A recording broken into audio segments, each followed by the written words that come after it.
오늘 하나님의 말씀은 로마서 1장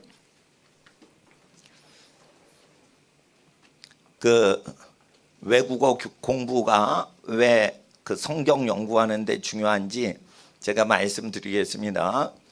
예, 동양 언어는 특히 한국어랑 일본어는 서양 언어 순서하고 거꾸로 문장 구조가 되어 있어서 한국 사람, 일본 사람이 편하게 성경을 읽으려면 원문을 뒤에서부터 해석해야 한국, 일본 문법의 정상 형태를 유지하게 되지요. 그러므로 말미암아 한글과 일어의 구조 자체가 성경 원문하고 역순으로 번역을 해야만 잘 성경이 팔리고 읽힙니다. 그래서 잘못 읽히는 구조적인 결함을 보완하기 위해서 영어나 또는 라틴어나 독일어나 헬라어나 히브리어를 직접 공부하실 필요가 있는 것이죠. 그런데 하나님 앞에서 우리가 복음을 증거할 때 복음을 가장 열심히 민족 구성 비율로 많이 믿는 국가가 두 국가가 있어요. 한국하고 중국이에요. 예배를 못 드리게 해도 자체적으로 중국 사람은 2억 5천만 명이 비밀리에 예배를 드립니다. 그리고 북한 사람들은 더 드려요. 그리고 남한 사람들은 박해는 지금까지 없었지만 이승만 대통령이 마음껏 예배하는 국가 헌법을 만들었기 때문에 법적으로는 마음껏 예배를 드릴 수 있습니다. 지금 하위법인 행정명령 갖고 찬송 기도 방해하려고 그러지만 상위법들은 전부 마음껏 예배 드리게 돼 있고, 예배를 길거리에서 막 나가서 드려도 경찰이 막지 못하게 법은 그렇게 돼 있어요. 예. 그러니까 길거리에서 예배를 드릴 때 찬송을 길거리에서 군중들이 할 때 그거 방해하면 경찰도 잡혀 들어가게 돼 있어요. 법은 그렇게 돼 있어요. 그러니까 헌법을 바꾸려고 하는데 국회의원 숫자가 이제 모자라니까 그렇게 헌법을 뒤집질 못하는데, 아직까지 하나님께서 나라를 지키고 계시는데, 심지어 나라가 망하진 않는데 하나님께 찬양을 반대했기 때문에 심판을 반드시 당하게 돼 있죠. 그렇기 때문에 찬양을 하는 백성이 때가 되면 나라를 얻는 것입니다. 그러니까 마음껏 찬양하시는데, 성경 공부할 때 우리가 왜 어린 자녀들한테 외국어를 가르쳐야 되냐? 우리 민족이 하나님 앞에 고난을 당해도 끝까지 신앙생활 지키고 부모가 신앙 믿음을 전수케 하려고 애를 씁니다. 믿음이 좋으신 평신도 분들 부모님 믿음이 웬만한 목사님 전도사님 믿음 능가하시는 분이 많아요. 희생적으로 하나님을 위해 사랑하고 희생하시며 인생을 살아가십니다. 그래서 하나님께서는 진정한 예배자들 통해서 이 땅을 회복시키시고 다루시기를 기뻐하시는데, 한민족은 국제적인 민족이 돼요. 그렇기 때문에 한민족 30년 후에 기성세대가 되는 여러분 10살짜리 어린 아이들한테 국제적으로 교육을 시켜야 되고, 외국어 교육을 어릴 때 금지시키는 국가 교육부나 정교조 교육을 거부하셔야 돼요. 외국어 교육을 잘해야지 국제적인 인물들로 준비가 되는 거예요. 근데 외국어 교육을 많이 시키면 통제가 안 돼요. 국민이 똑똑해지니까 통제를 못 해요. 그래서 어릴 때부터 외국어가 틀리면 이걸 다 알아듣기 때문에 통제가 불가능하기 때문에 어릴 때 외국어 금지시키고 대학교 되면은 안 들리고 말을 못 해요. 그러니까 대학교 가서 외국어 더 많이 공부해라. 언어학자 말하고 반대로 가르치죠. 독재를 하기 위해서 반드시 그렇게 주장을 하게 돼 있어요. 그렇기 때문에 교육을 할 때 반드시 국제적으로 하나님 말씀을 외국어로 가르치셔야 돼요. 그러면 하나님 말씀으로 외국어를 가르치면 세상 방식으로 배우는 것보다 더 지혜를 받습니다. 그럴 때 성경에서 문장 구조가 제일 어려운 책인 로마서 오늘 1장에 번역이 어떻게 마태복음하고 충돌되는지에 대해서 질문이 들어오면 우리가 질문할 수 있어야 돼요. 1장 1절 보시면 예수 그리스도 종 바울은 사도로 부르심을 받아 라고 돼 있죠. 그런데 바울은 노예요 예수 그리스도의 것이다 이렇게 돼 있어요. 그러니까 바울은 예수 그리스도의 종 바울은 이렇게 바울이 주인공이 아니에요. 바울은 노예고 예수님 소유야 이렇게 돼 있어요. 원문은 그렇게 돼 있단 말이에요. 근데 이걸 거꾸로 해야 한국말 문법에 편해요. 그러니까 원문을 거스르니까 바울이 주인공이고 예수님은 원래 주인공인데 바울이 주인공이 돼버려요.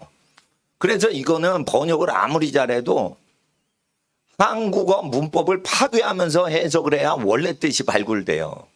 그러니까 한글 성경은 원석이라면 그 원석의 한글 문법을 파괴하면서 원문으로 접근할수록 정제된 빛난 다이아몬드가 점점 나오는 거예요. 불투명한 다이아몬드에서 점점 투명한 다이아몬드가 이게 원석 깎을수록 나오듯이 한국어 문법을 파괴시켜야 돼요. 그러면 어떻게 되냐? 바울은 노예인데 노예라는 둘로스란 걸로 돼 있어요. 하나님의 종, 높은 존재라고 안 돼 있어요. 바울은 종인데 예수님 거고 그리스도의 거야. 이렇게 돼 있어요. 그러니까 자기가 아무것도 아니라는 거죠.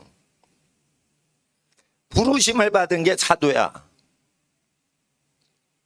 부르심을 받은 사도라 이거예요. 근데 사도로 택정받아 부르심 받은 게 아니에요. 원문에. 부르셨는데 사도가 되라고 부르셨다 이거예요. 그러니까 불렀다고 해서 사도가 아니에요, 여러분. 불렀다고 해서 사도가 되는 게 아니에요. 부르셨는데 거기 순종할 때만 사도가 되기 때문에 원문에 부르심이 사도인데 사도 중에 타락한 사도 12명 중에 가룟 유다 있죠. 이거 똑같이 아셔야 돼요. 부르심을 받았어요. 사도가 못 되고 중간에 탈락하는 사람이 있어요? 있어요. 특수부대 나 네이비실 될래요. 나 특수부대 UDT 될래요. 이렇게 지원을 해도 탈락자가 수두룩이에요. 합격을 해야 되는 거예요. 그러니까 부르심을 받았어요. 근데 훈련 과정에서 훈련 교관이 얘 탈락했습니다. 못 쫓아옵니다. 그러면은 특수부대 못 되는 거예요. 그러니까 그린베레가 특수부대입니다. 그린베레가 되려면 일반 정규 군인 3% 안에 들어가야 그린베레 특수부대 할 수 있을 정도가 되는 거예요. 이 특수부대 훈련하던 사람 군인들이 철인 3종 경기를 하와이에서 발명을 한 겁니다. 그 특수부대 군인들 체력 훈련이 철인 3종 경기인 거예요. 그걸 일반화 시킨 거예요, 지금. 예. 그러니까 특수부대가 어느 정도로 그 훈련을 하는지 기본 알려면 철인 3종 경기를 뛰어야 그게 미국 엘리트 군인이 되는 거예요. 보통은 저 철인 3종 경기 바다 수영을 3km인가 몇 킬로를 왕복을 하고 자전거를 180km를 뛰고 먹지도 않고 쉬지도 않고 그리고 42.19km를 쉬지도 않고 달리기를 해야 돼요. 그러니까 거의 마라톤은 이건 애기 장난이에요. 그 정도로 되는데 그 탈락자가 많단 말이에요. 부르심을 받았는데 사도로 부르심 받았죠. 그럼 예수님 고난을 몽졸이 다 통과를 하는 특수부대로 부름받은 거예요. 아시겠죠? 사도로 택정함을 받아서 아주 그 난자요 출세하는 걸로 보장받도록 부름받아서 택하심을 받았다는 게 아니에요. 부르심 받은 게 사도라는 거예요. 근데 존재는 뭐냐는 거예요. 노예라 이거예요. 노예. 그러니까 바울 숭배를 깨버리는 원문으로 돼 있는데 번역을 하면 바울이 높은 하나님의 종으로 돼 있어요. 그러니까 이게 바울은 노예다 이렇게 돼 있어요. 그 종이라고 돼 있지만은 노예인데 누구 마음대로 하냐? 예수의 그리스도의 이렇게 소유격으로 돼 있어요. 그러니까 예수님이 휘두르는 존재로 예수님이 나와요. 그리고 예수님 다음에 예수 그리스도의 것인데 부르심 받아. 그러니까 누가 부르신 거예요? 예수님이 불렀다는 거예요. 그래서 사도로 이게 뭐냐면 보냄받은 사람으로 심부름꾼이라는 뜻이에요. 사도라고 그러니까 뭐예요? 높은 것 같죠? 원래가 아포하고 떨고 보내는 사람, 멀리 심부름 보내는 사람, 심부름꾼이에요. 근데 심부름꾼을, 원거리 심부름꾼을 사도라고 번역을 하니까 막 높은 사람 같잖아요. 그러니까 바울 숭배가 이게 번역에서 예수님 주인공이에요. 첫 줄이. 거기부터 이제 뭔가 이렇게 믿음이 먹혀들고, 그러니까 좀 삭감되는 느낌이 있다고요. 그러니까 로마서 1장 1절은 예수님을 높이는, 경배하는 글이에요, 이게. 근데 자기가 예수 그리스도죠, 바울을 높이는 것 같단 말이에요. 그러니까 원문이 그게 아니라니까. 바울은 노예요, 예수의 것이요 그리스도의 것인데, 부르심 받은 게 사도인데, separated, 구별돼 있는데 들어가니 복음이더라. 그러니까 복음을 위하여 택정함을 받은 게 아니고요, 분리됐더니 들어가 보니 복음이었더라 이게요. 그러니까 세상적으로 살 수 없게끔 하나님이 구별이 되어지도록, 그렇게 separated 되도록 그렇게 조치를 취함을 당하니 에이스 소관으로 들어가니 복음이요 하나님의 것이더라. 그러니까 이게 뭐냐면, 구별이 돼서 결론적으로는 복음이요 하나님의 것이더라. 그러니까 결론으로는 뭐예요? 하나님의 복음인데, 이게 마태복음의 예수님 설교랑 똑같이 자기가 구별이 됐으니 목표물이 결국은 당도하는 게 복음서 내용대로더라. 그러니까 자기 게 없는 거예요. 그러니까 복음서를 못 벗어나는 거예요. 동양에선 손오공이 아무리 돌아도 부처님 손 안에만 있대죠. 바울이 지금 아무리 해도 노예고 예수님 건데, 부르심 받았으니 심부름하는 사람인데 멀리 보냄, 아포스톨로스. 아포 이러면은 떨구어서, 떨어져서. 아포는 독일어로 오펜이라고 그래요. 그러니까 이렇게 떨구어서 멀리 보냄받는 사람을 아포 해가지고 떨구는 사람이에요. 멀리 심부름 보내는 사람이니 구별이 되었다 이거예요. 멀리 심부름 보내는 사람, 아포스톨로스 다음에 separated. 그러니까 멀리 가서 어떻게 해요? 그 지역에서 구별이 돼 있는 거예요. 구별이 돼서 결국은 목표치로 에이스 중심부에 하나님의 부르심에 들어가 보니 복음서 그대로 그 민족을, 이방 민족을 가르쳐 지키도록 모든 민족 가운데 보냄을 받았는데, 목표물이 에이스 관역이 있으면 관역 바깥쪽이 죄고 안으로 들어가는 거예요. 에이스 그 속으로 들어가니까 명중이 되니까 하나님의 복음이다. 결국은 뭐냐면, 나는 노비요 예수님의 것이고 사도로 부름받아 구별됐더니 결국은 하나님의 복음이더라. 이렇게 해서 예수님하고 하나님의 복음이 주인공으로 뜨는 구절이에요. 근데 예수 그리스도 중 바울은 부르심을 받아 택정함을 입었으니, 이렇게 끝나버려요. 그러니까 자기가 이제 돋보이는 식으로 번역이 될 수밖에 없는 게 한글 성경, 일본 성경이란 말이에요. 그러니까 내가 이거를 그냥, 나는 그래도 외국어 센스가 있어요. 사전 없이 그냥 뜻을 알아내는 기질이 있기 때문에 이건 특수한 감각을 주신 거예요. 그렇다고 내가 실력이 있는 건 아니에요. 그러나 조금 노력해서 많이 아는 증세가 일어나니까 30년 연구하신 분보다 뭐 실력이 좋다 이런 얘기를 하는 건 아닌데, 언어는 아주 쉬운 거예요. 외국어는 다 쉬운 거예요. 그러니까 제가 외국어 공부를 안 하는 거예요. 쉬우니까. 근데 옛날에 성령 받기 전에 외국어가 어려웠는데, 외국어가 있는 대로 보면은 쉬운 거예요. 근데 그거를 막 머리에 가지고 해석하면 그게 어지러워지는 거예요. 왜 그게 어렵냐? 한국말 문법 기준으로 어떻게 그걸 고쳐보려고 하니까 그게 어려운 거예요. 그러니까 한국인을 버리란 말이에요. 그 시간 동안은. 한국인의 모든 그 사고를 내려놓고 이원화시켜서 그 다른 관점에서 볼 수 있어야 외국어가 쉬워지는 건데, 그러지 않더라도 오늘 제 강의를 통해서 여기에 주인공은 예수님이 주인공이고 바울은 밑바닥에 깔리는 거고, 심부름꾼으로 있는데 구별되니 하나님의 복음이 목표물 완성 지점이라 이거예요. 그래서 그렇게 돼 있는 겁니다. 2절 들어가겠습니다. 이제 본격적으로 한글 성경의 구조적인 결함에 대해서 말씀을 드립니다. 그렇게 되면 한글 학회에서 항의할지도 몰라요. 그렇지만 하나님의 말씀은 한글이고 히브리어고 이렇게 지역적 언어에 국한되는 게 아니에요. 그러나 먼저 얘기할 때 그 원문 의도를 그대로 살리지 않는다면 이게 창작물이 아니기 때문에, 현대 소설이 아니기 때문에 있는 그대로 읽으셔야 원래 뜻대로 받아들이는 것입니다. 그러니까 이것은 하고 돼 있어요. 이 복음은이라고 2절에 돼 있지 않고, 그것은 앞에 1절의 끝은 하나님의 복음으로 끝나요. 택정함을 입었으니로 끝나지 않아요. 하나님의 복음으로 끝나요. 그리고 콤마가 찍히니까 쉬어줘야 돼요. 하나님의 복음. 구별돼요. 택정함을 받은 게 아니고 구별돼요.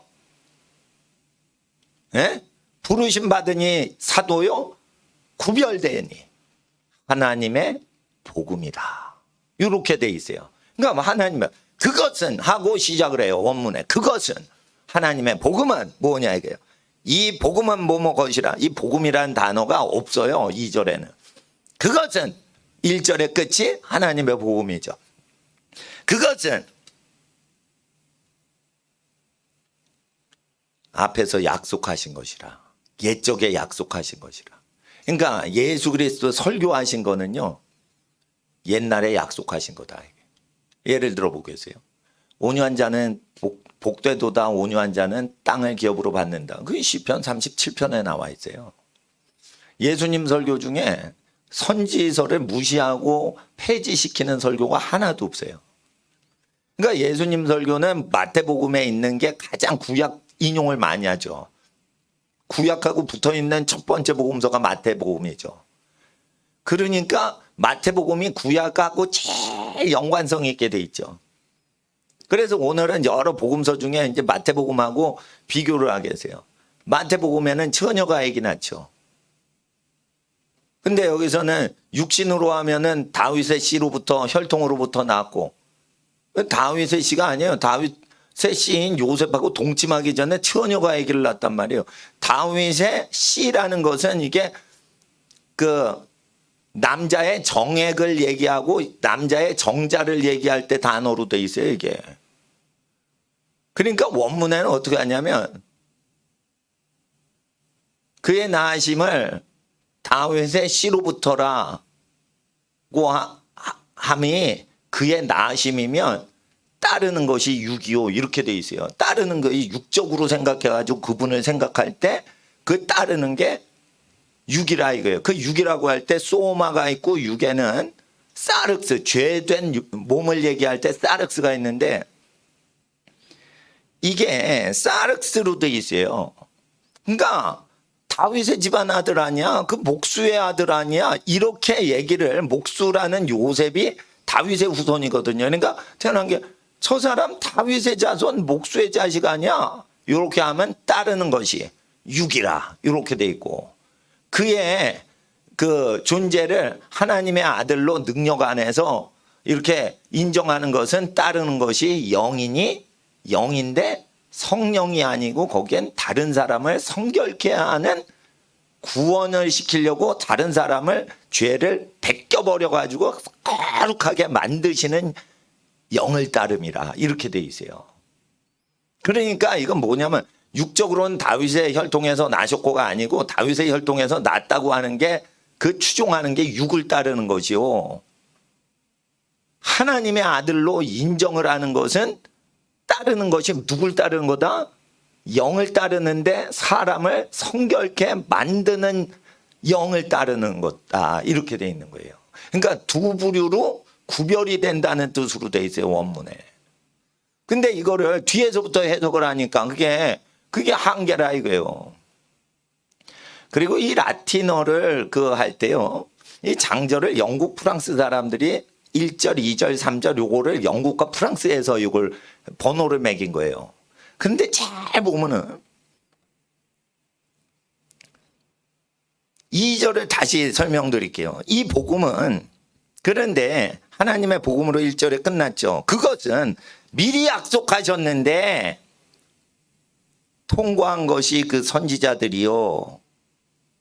그의 하나님의 선지자요. 이런 거예요. 그러니까 하나님의 선지자를 의지해서 전달한 게 아니고 하나님이 약속하셨던 그 복음이 통과를 했다는 거예요. 선지자가 전한 게 아니고 선지자를 디어 이러면서 통과했다는 거예요. 선지자가 한 게 아니란 말이에요. 예언을 할 때 전에 선지자를 통해 약속하실 때 선지자를 통화란 거예요. 디아 그러니까 하나님의 복음이 이렇게 통과해서 나가는 거예요. 그러니까 선지자는 수도관이고 움직이는 건 뭐예요? 수돗물이 움직이죠. 선지자는요 수도관 같은 거예요. 아무 짓도 안 하고 가만히 있으면 되는 거예요. 그리고 그 안에 그 복음이 흘러 통과했기만 했다는 거예요. 근데 수도관에서 수돗물이 나오니까 이거 수도관이 줬다 이렇게 생각하고 선지자가 줬다 이러는데 원문에는 디아라고 돼 있어요. 다이아그램, 디아 이런 뭐야 통과한다 이거예요. 다이아몬드 뭐예요? 빛이 통과하는 보석이에요. 자기 컬러가 없다는 거예요. 뭐만 나타내는 보석이에요? 통과시키는 이상한 돌멩이라 이거예요. 통과. 자기 컬러가 없어. 그러니까 햇빛을 그냥 통과만 시키는데 제일 비싸. 이게 뭐냐면 다이아몬드가 선지자의 성품을 얘기하는 거예요. 지 색깔이 없어. 자수정은 지 색깔이 있어. 자기 색깔이 있어. 그러니까 싸구려요. 빛이 나도. 오팔 아세요? 호주에서 많이 오팔이 나죠. 오팔은 아무리 팔팔거려도 다이아몬드보다 싸. 왜냐하면 오팔은 다이아몬드를 통과를 못 시켜. 반사만 시켜요. 아니 그러니까 햇빛을 반사시키는 보석하고 햇빛을 내부로 통과시키는 거하고는 이게 다른 거예요. 그러니까 선지자는 뭐냐면 자기 내부로 통과시키는 거예요. 겉으로 반사하는 반사 거울이 아니고 자기를 통과시키는 거예요. 그러니까 성품 자체가 이 말씀에 뚫고 가도 아무 거부하고 이런 게 없어야 돼요. 그 디아, 프라핏, 통과하시니 선지자요. 그러니까 선지자라는 버스 정류장을 통과하시기만 한 거예요. 원문이 그렇게 다 이거예요. 원문이.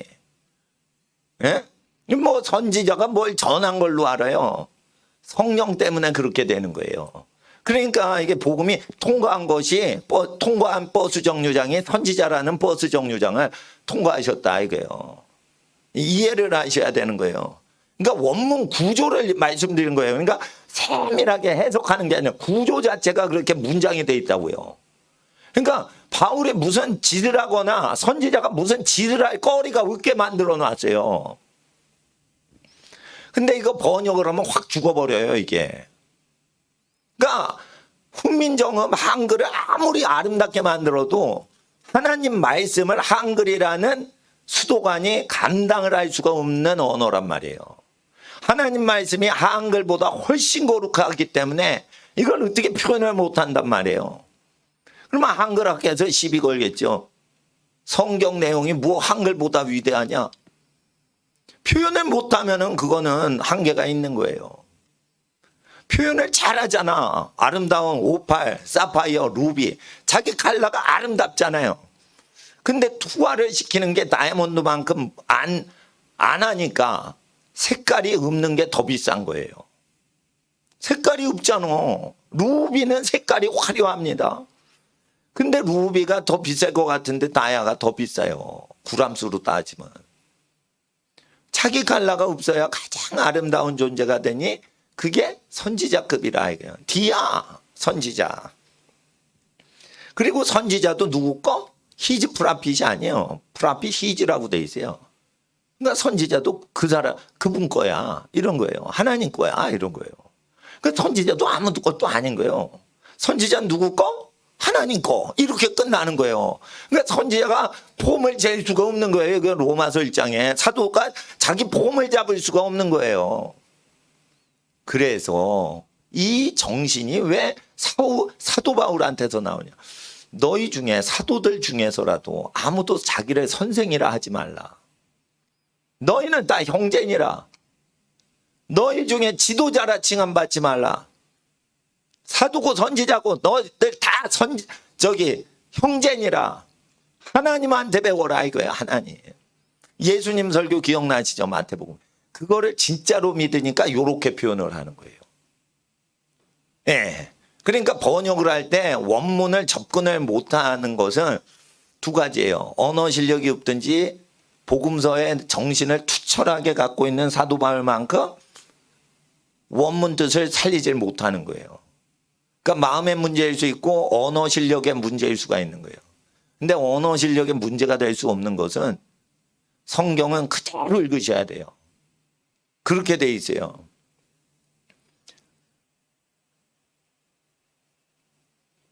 그리고 통과하니 그의 선지자들이요 성경 안에서 이렇게 끝나요. 그러니까 선지자를 쓰실 때도 성경 바운더리 안에서 예언을 하신 거예요. 그러니까 성령 하나님의 복음이 선지자를 통과해도 어디 안에 있다고요? In the Bible, in the Scripture. 이러고 딱 뒤에 제한을 딱 걸어버려요. 그러니까 하나님이 역사적으로 계속 선지자를 통해 예언하실 때 문서화시켜서 역사적으로 훼손이 안 되게 하셨던 그 말씀 안에서만 선지자의 바운더리가 딱 정해져 있는 거예요. 성경에 없는데 자꾸만 예언을 해야 되고 그러면은 그거 건강하지 않은 거예요. 그거 이상한 거예요. 그렇게 돼 있어요. 그러니까 이거 선지자나 사도가 끝발날리는 표현이 전혀 없단 말이에요. 이거는 객관적인 내용을 제가 말씀드린 거예요. 그리고 11장 3절이 이게 하이라이트입니다. 페리투 휘오 아우투. 이건 뭐냐면 이게 3절에 들어가면 안 돼요. 2절에 꼬투머리에 딱 붙어야 되는데 이거를 영국 프랑스에서 이걸 3절에 넣어버린 거예요. 이게 뭐냐면 그 복음은 하나님이 전에 약속하셨는데 통한 것이 지나친 것이 선지자요.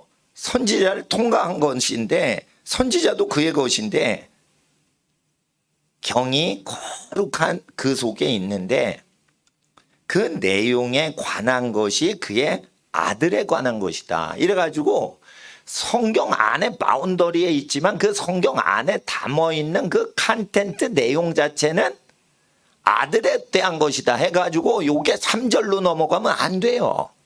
2절에 붙어버려야 되는 거야. 근데 이거를 3절에 잘라버렸어. 여러분 어디 갔는데 에피타이저 줬어요. 그러니까 본 메인 푸드 메인 밀이 나왔어. 그리고 디저트가 나와야 되는데 디저트가 저쪽 테이블로 가버렸어.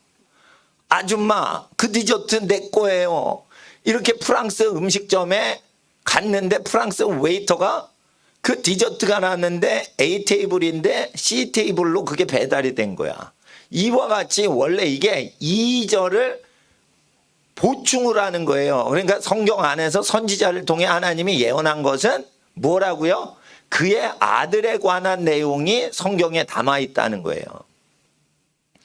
그런데 이걸 그 성경 장절이 있는데 이게 원어 성경 제가 크게 카피해 온 건데 이거를 1절, 2절 이 넘버링은 바울이 쓴 게 아니고 영국과 프랑스 학자들이 카톨릭 시대 때 중세 때 1200년대에 집어넣은 거예요.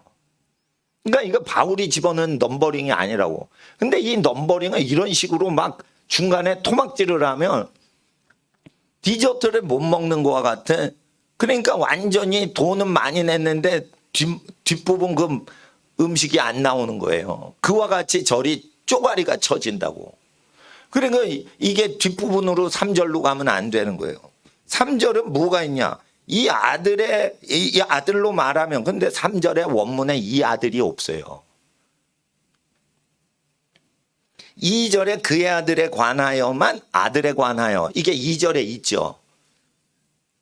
그리고 3절에도 그의 아들로 말하면 있죠. 이 두 가지가 하나로 돼 있어요. 두 개로 두 번 기록이 돼 있질 않아요. 그러니까 이게 2절에 있는 그의 아들로에 관하여가 이 아들로 말하면 3절에 비슷하게 있죠. 이게 원문에는 하나밖에 없어요.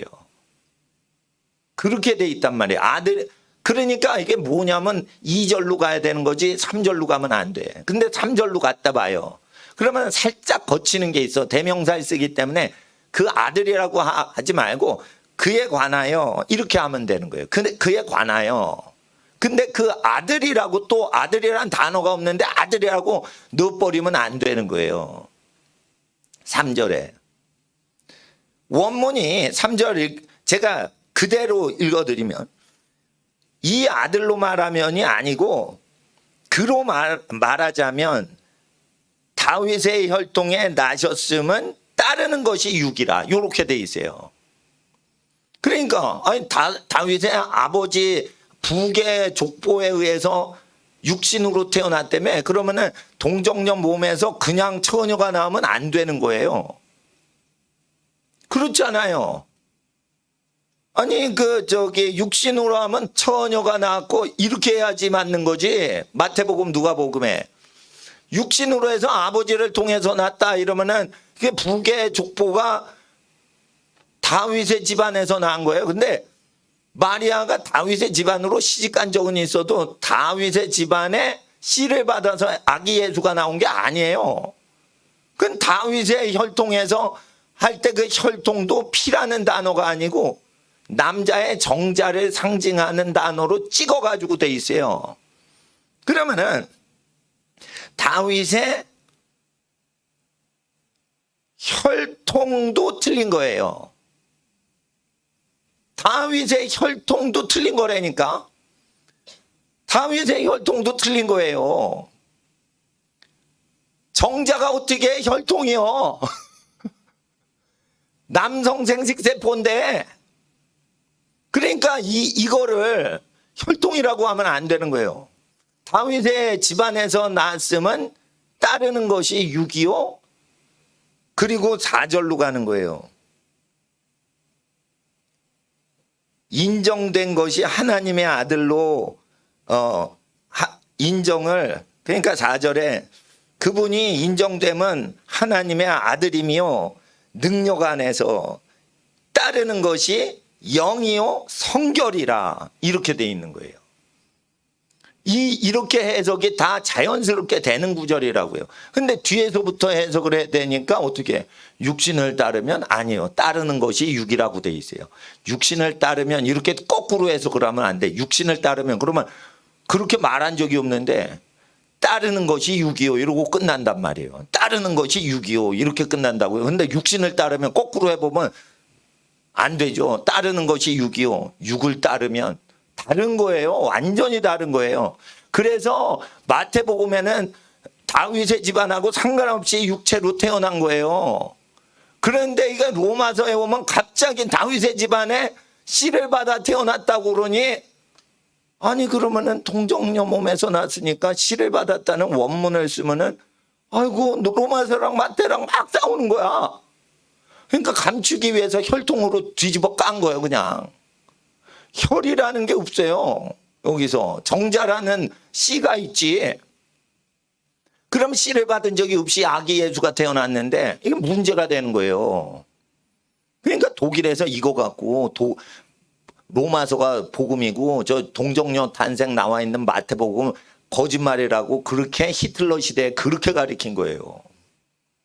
그러니까 독일 사람이 왜 작살이 나는지 전쟁 나서 남자가 씨가 말라지는지 이해를 하시려면 독일 교회가 1차 대전, 2차 대전 때 아들들 다 죽임당할 때 전쟁이라는 상황 통해 집안마다 젊은 아들 다 죽어요. 그럴 때 모든 전국의 독일 교회가 이게 진짜고 마태복음은 인간이 조작한 책이다라고 그래서 그렇게 말을 한 거예요. 독일 사람이 이걸 아주 정밀하게 뜯어 연구를 합니다.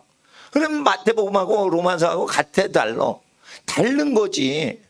거긴 동정녀가 동침하기 전에 애가 생겼다고 그랬는데 여기는 다윗의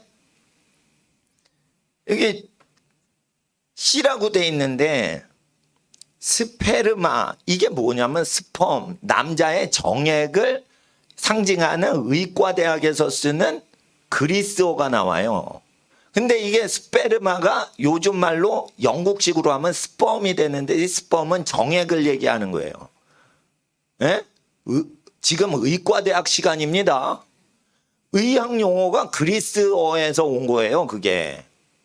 근데 이 스펌이라는 건 그리스어에서 온 건데 로마서 1장에 나오는 단어로 산부인과 가면 남자의 스펌을 받아 인공수정하자 뭐 이럴 때 그 스펌이라는 그 영어 의과대학, 그건 그리스 용어에서 온 의학 용어예요. 근데 이게 로마서 1장에 바로 나오는 단어라고요, 이게.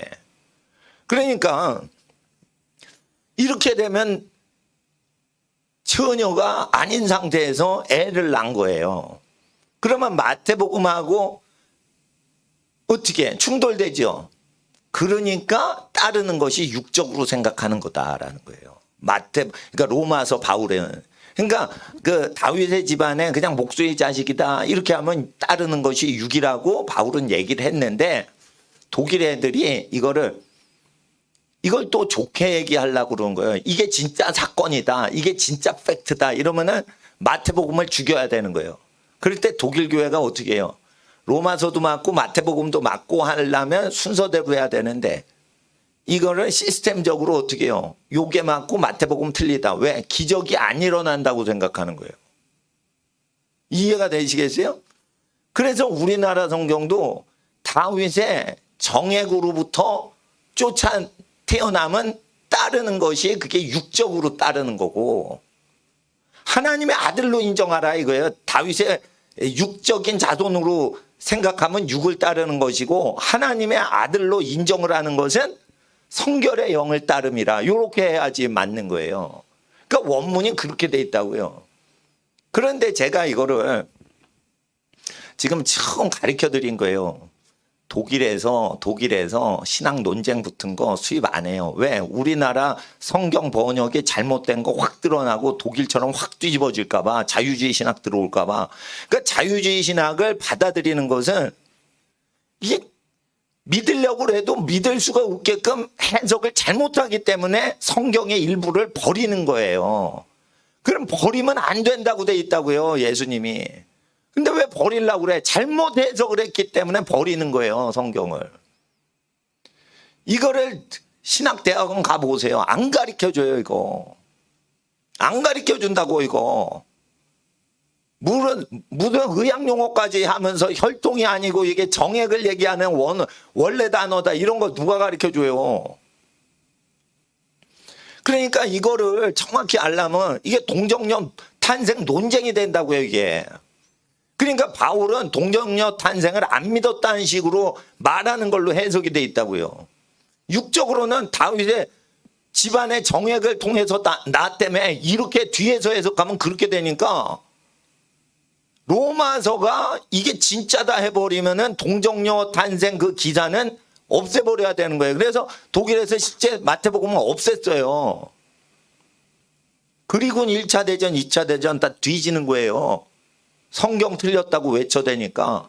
그러면 성경이 틀렸다고 외쳐대면 성경이 옳다라고 하는 사람 헌금을 받아 먹으면 안 되는 거예요, 목사들이. 그러니까 마귀가 어떻게 해요? 국가 세금으로 먹고 살게 하지. 그러니까 어떻게 해요? 돈이 국가에서 나오니까 국가에서 시키는 대로 설교를 하는 거예요. 믿는 사람들이 헌금을 한 걸로 살게 돼 있어요. 레위기에 보면 성직자들이. 누가 권력자한테 빌 붙어서 먹고 살래요? 그러니까 세금에서 먹고 살면은 그 세리 밑에 기어 들어가는 거예요. 목사가 국가에서 세금으로 거지같이 먹어? 그러면 안 되는 거예요, 여러분. 독일 신학이 왜 타락하냐? 국가의 세금 얻어먹고 사는데 세리가 죄인이다. 이거를 외치는 말씀을 안 믿는 거예요. 자, 보세요. 권력한테 말 잘 들으라고 로마서 13장에 돼 있죠. 근데 그 밑에 보면은 악을 징벌하여 하나님의 일꾼으로, 사자로 쓰임받는 게 권력자다. 그러면 악을 없애야지. 근데 악을 행하고 있으면 저항을 하라고 돼 있어요. 가난한 사람한테 세금을 다 재산을 뺏어가면 악이에요, 그거 자체가. 그런데 그거를 다 권력자 편에 빌붙어서 그렇게 하면은 어떻게 되는 거예요? 교회가 악한 거지요. 그러니까 권력자한테 붙는 게 쉽죠. 권력자한테 붙는 게 쉽죠. 그러니까 교회를 비난하는 거는 뭐 가능한데, 교회가 뭐 사도행전의 교회처럼 완전히 거룩한 교회가 아니기 때문에 그건 가능한데, 교회보다 더 나쁜 세상 권력자들이 국민들을 파괴를 하고 괴롭히고 그럴 때 그걸 얘기할 수 있는가라고 물어보셔야 돼요.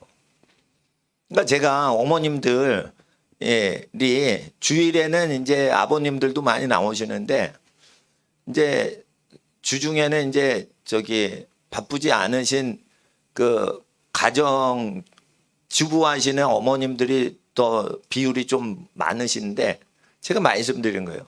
남편이 뭐 하나님이 아니잖아요. 죄인이지. 근데 남편이 그 집안을 부양하려고 하루 종일 일하러 나가서 땀 흘려 벌어오면은 그거를 집에다 갖다 벌어온 거를 이렇게 바치잖아요. 여러분한테 바치잖아요. 그러면은 남편을 비난하기 전에 국가 정책이 잘못된 세상을 비난을 30분 이상 해보고 남편한테 할 말을 해 주시라 이거예요. 근데 악한 세상에 대해서 한마디도 못하면서 왜 피지땀 흘리고 돈 벌어온 남편을 주구장창 헐뜯냐 이거예요. 그 여성들이 왜 그러냐? 권력을 숭배해서 그런 거예요. 땀방울 고생하는 것보다 권력이 더 귀하다라고 해가지고 찍소리 못하고, 권력자한테 찍소리 못하고 가정주부들이, 그리고 밑바닥 회사 직원으로 사는 남편들만 그냥 갉아먹는 거예요. 그런 겁니다. 그러니까 여자들도 죄성이 이때니까요. 내가 보니까 내가 남자라서 남자만 죄 짓는 줄 알았더니 여자들도 죄가 있는 거야. 죄가 있는 거야. 나 몰랐어. 그러니까 여러분 아셔야 돼.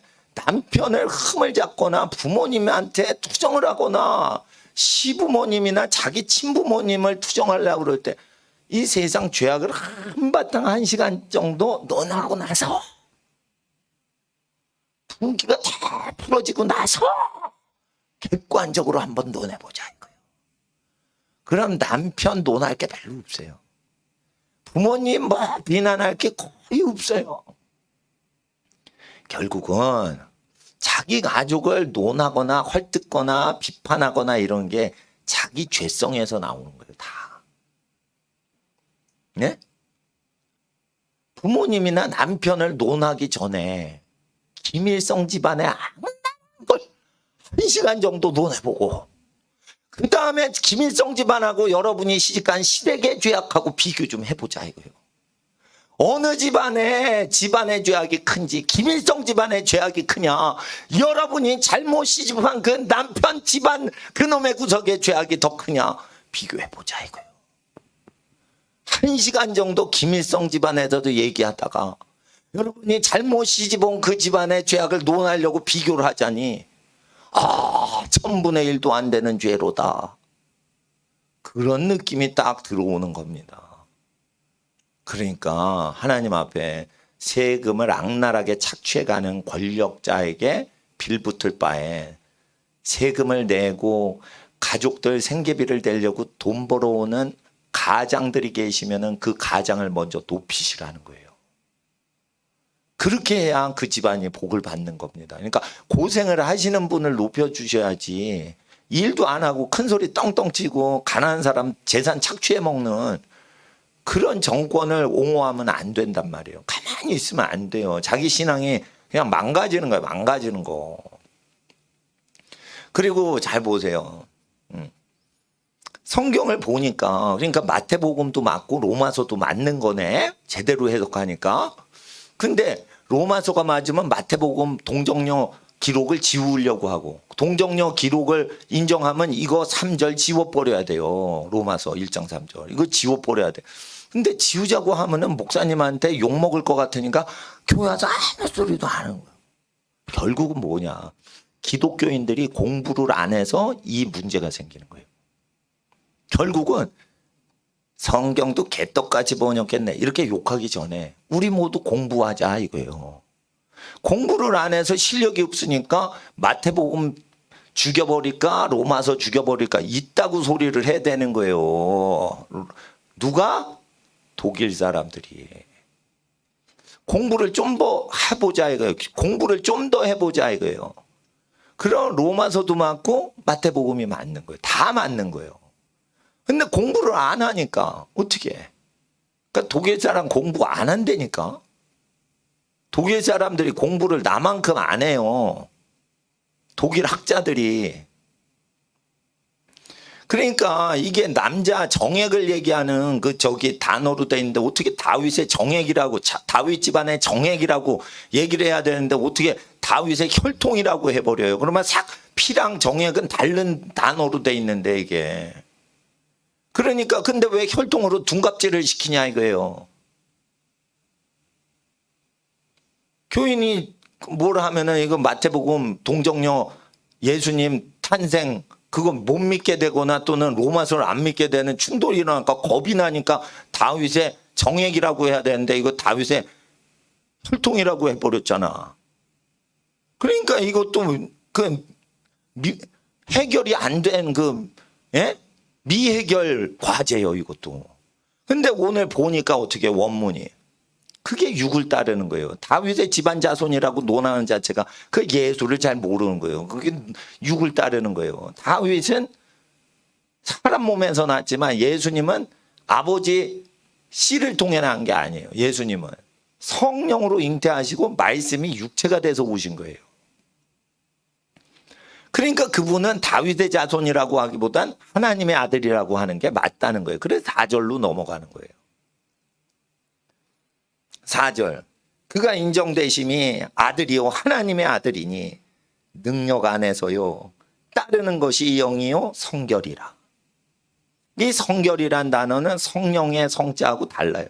여기서는 하기오 시네스 그러니까 하기오스가 아니라 하기오 시네스예요. 그러니까 뭐냐면 거룩을 함께 하자라는 영이에요. 그러니까 이게 원문이 뭐냐면 보통은 성령님 할 때는 성령이라고 하는데 왜 성결의 영이라고 하냐. 이거는 거룩하신 성령님이 혼자 거룩하신 하기오스 푸뉴마가 아니고 하기오스 쉬네. 하기오스 거룩하는데 같이 이렇게 단어가 같이 거룩 함께 이게 쉬네가 붙어 있어요. 그러면 하나님 혼자 거룩하겠다는 영이에요. 죄인들 같이 거룩하자 이 단어에 같이 이게 붙어 있어. 그러니까 뭐예요? 하나님의 아들이라고 인정하는 것은 따르는 것이 사람을 거룩으로 구원하려고 하는 영을 따름이요. 이런 거예요. 전도하려는 사람은 하나님의 아들이라고 그러지. 다윗의 자식이야. 이렇게 얘기를 안 한다는 거예요. 그러니까 육에 속한 자와 영에 속한 자를 구별하는 거예요. 초장부터. 그렇잖아요. 근데 다윗의 씨로부터 다윗의 정자로부터 다윗의 집안의 정액으로부터 태어났다. 이렇게 하면은 의학용어로 하면은 이거 동정녀가 아니라 동침을 한 거지. 목수 요셉하고 마리아가 애 낳기 전에 애 잉태하기 전에 씨를 받아가지고 아기 예수가 낳은 것 같아 버리는 거예요. 그러면은 이거 마태복음하고 로마서하고 싸우게 돼 있거든. 이렇게 되다 보니까 성서 비평학이 나온 거예요. 어느 성경이 가짜냐라고 연구하고 계속 논쟁하는 게 성서 비평학이에요. 성서 비평학은 독일 신학 박사 받는 데는 필수 코스예요. 성경을 틀렸다고 주장을 해야지 박사학위를 받아요. 그래가지고 성경이 틀리지 않았다라고 주장해서 박사를 못 받으신 분이 있어. 우리나라에. 옛날에 세계적인 언어학자 장모 교수님이 순복음신학대학원에 오셨어요. 세계적인 언어학자인데 서울대를 가도 서울대 교수보다 실력이 좋은 분이에요. 근데 순복음신학교에 교수로 온 거예요. 유럽에서 그 장 무슨 교수님이에요. 내가 중동 선교회 갔다가 그 천재분 얼굴을 보고 디저트 다과도 같이 먹었다니까. 내가 이슬람 선교사 훈련 받으려고 그럴 때 그분이 은퇴를 안 하셨어. 근데 그분이 독일에서 자꾸만 박사를 못 받아요. 왜 그러냐? 성경을 믿으니까 박사학위를 주기가 싫은 거예요. 성경을 공격해야 되는데 성경을 공격을 안 하는데 전 세계에서 3명만 그 고대 문서 푸는데 그 중에 3명 중에 하나가 이 장 박사예요. 닥터장. 그분이 국내에 온 거예요. 왜 그러냐? 조용기 목사님이 국제적으로 로비를 했어. 끌어들이려고, 포섭을 하려고. 그러니까 서울대도 밑에 대학이라서 안 가는 분인데 순복음신학교로 온 거예요. 그분이 언어를 20몇 개를 해요. 그것도 고대 사어들만 번역하는 거예요. 천재. 그러니까 고대 문서 토판이 나온다. 그러면 그 고대 수천 년 전에 토판을 다 해석하는 분이에요. 그러니까 독일에서도 그런 사람이 없어요. 영국에도 없어요. 그런 천재들이 한국 민족에서 나와요. 근데 그 박사를 왜 늦게 땄냐? 성경을 계속 믿어대니까 유럽에서 박사를 못 따는 거예요. 유럽 박사는 알아줍니다. 그런데 이런 거 유럽 박사들이 이건 공격을 할 때, 물론 난 장 박사님한테 이걸 배운 게 아니에요. 내가 그냥 연구하다 보니까 나는 장 박사님처럼 20몇 개 언어를 공부는 안 해요. 난 15개까지는 내가 독학으로 했어요. 그렇지만은 이게 한 10개 넘어가면은 그냥 언어가 그냥 들어오는 거예요. 그런데 아마 그분도 그럴 거예요. 저보다 실력 훨씬 좋으신 분인데. 그러면은 고대 아카디아어, 수메르어, 뭐 우가리도 뭐 이런 거를 그냥 해석한단 말이에요. 근데 그분 하는 거 보니까 한 번 들은 거 줄줄 외는 거예요. 히브리 성경 이사야서를 그냥 쭉 읽고 그냥 한국말처럼 해석을 해버려요. 그것도 이사야서 그거를 독일어로 확 얘기해버려. 그리고 영어로 하려면 영어로 막 얘기를 해. 독일 사람들한테. 독일어를 막 섞어서. 그 천재죠, 천재. 나는 듣거나 말하거나 그렇게 못합니다. 근데 그분은 천재예요, 진짜. 너무 천재니까 내가 들을 때 너무 자기 자랑을 많이 하시는 거야. 자기가 내가 해서 하려고 했는데 했겠어, 못했겠어, 내가. 뭐 이러면서 했지.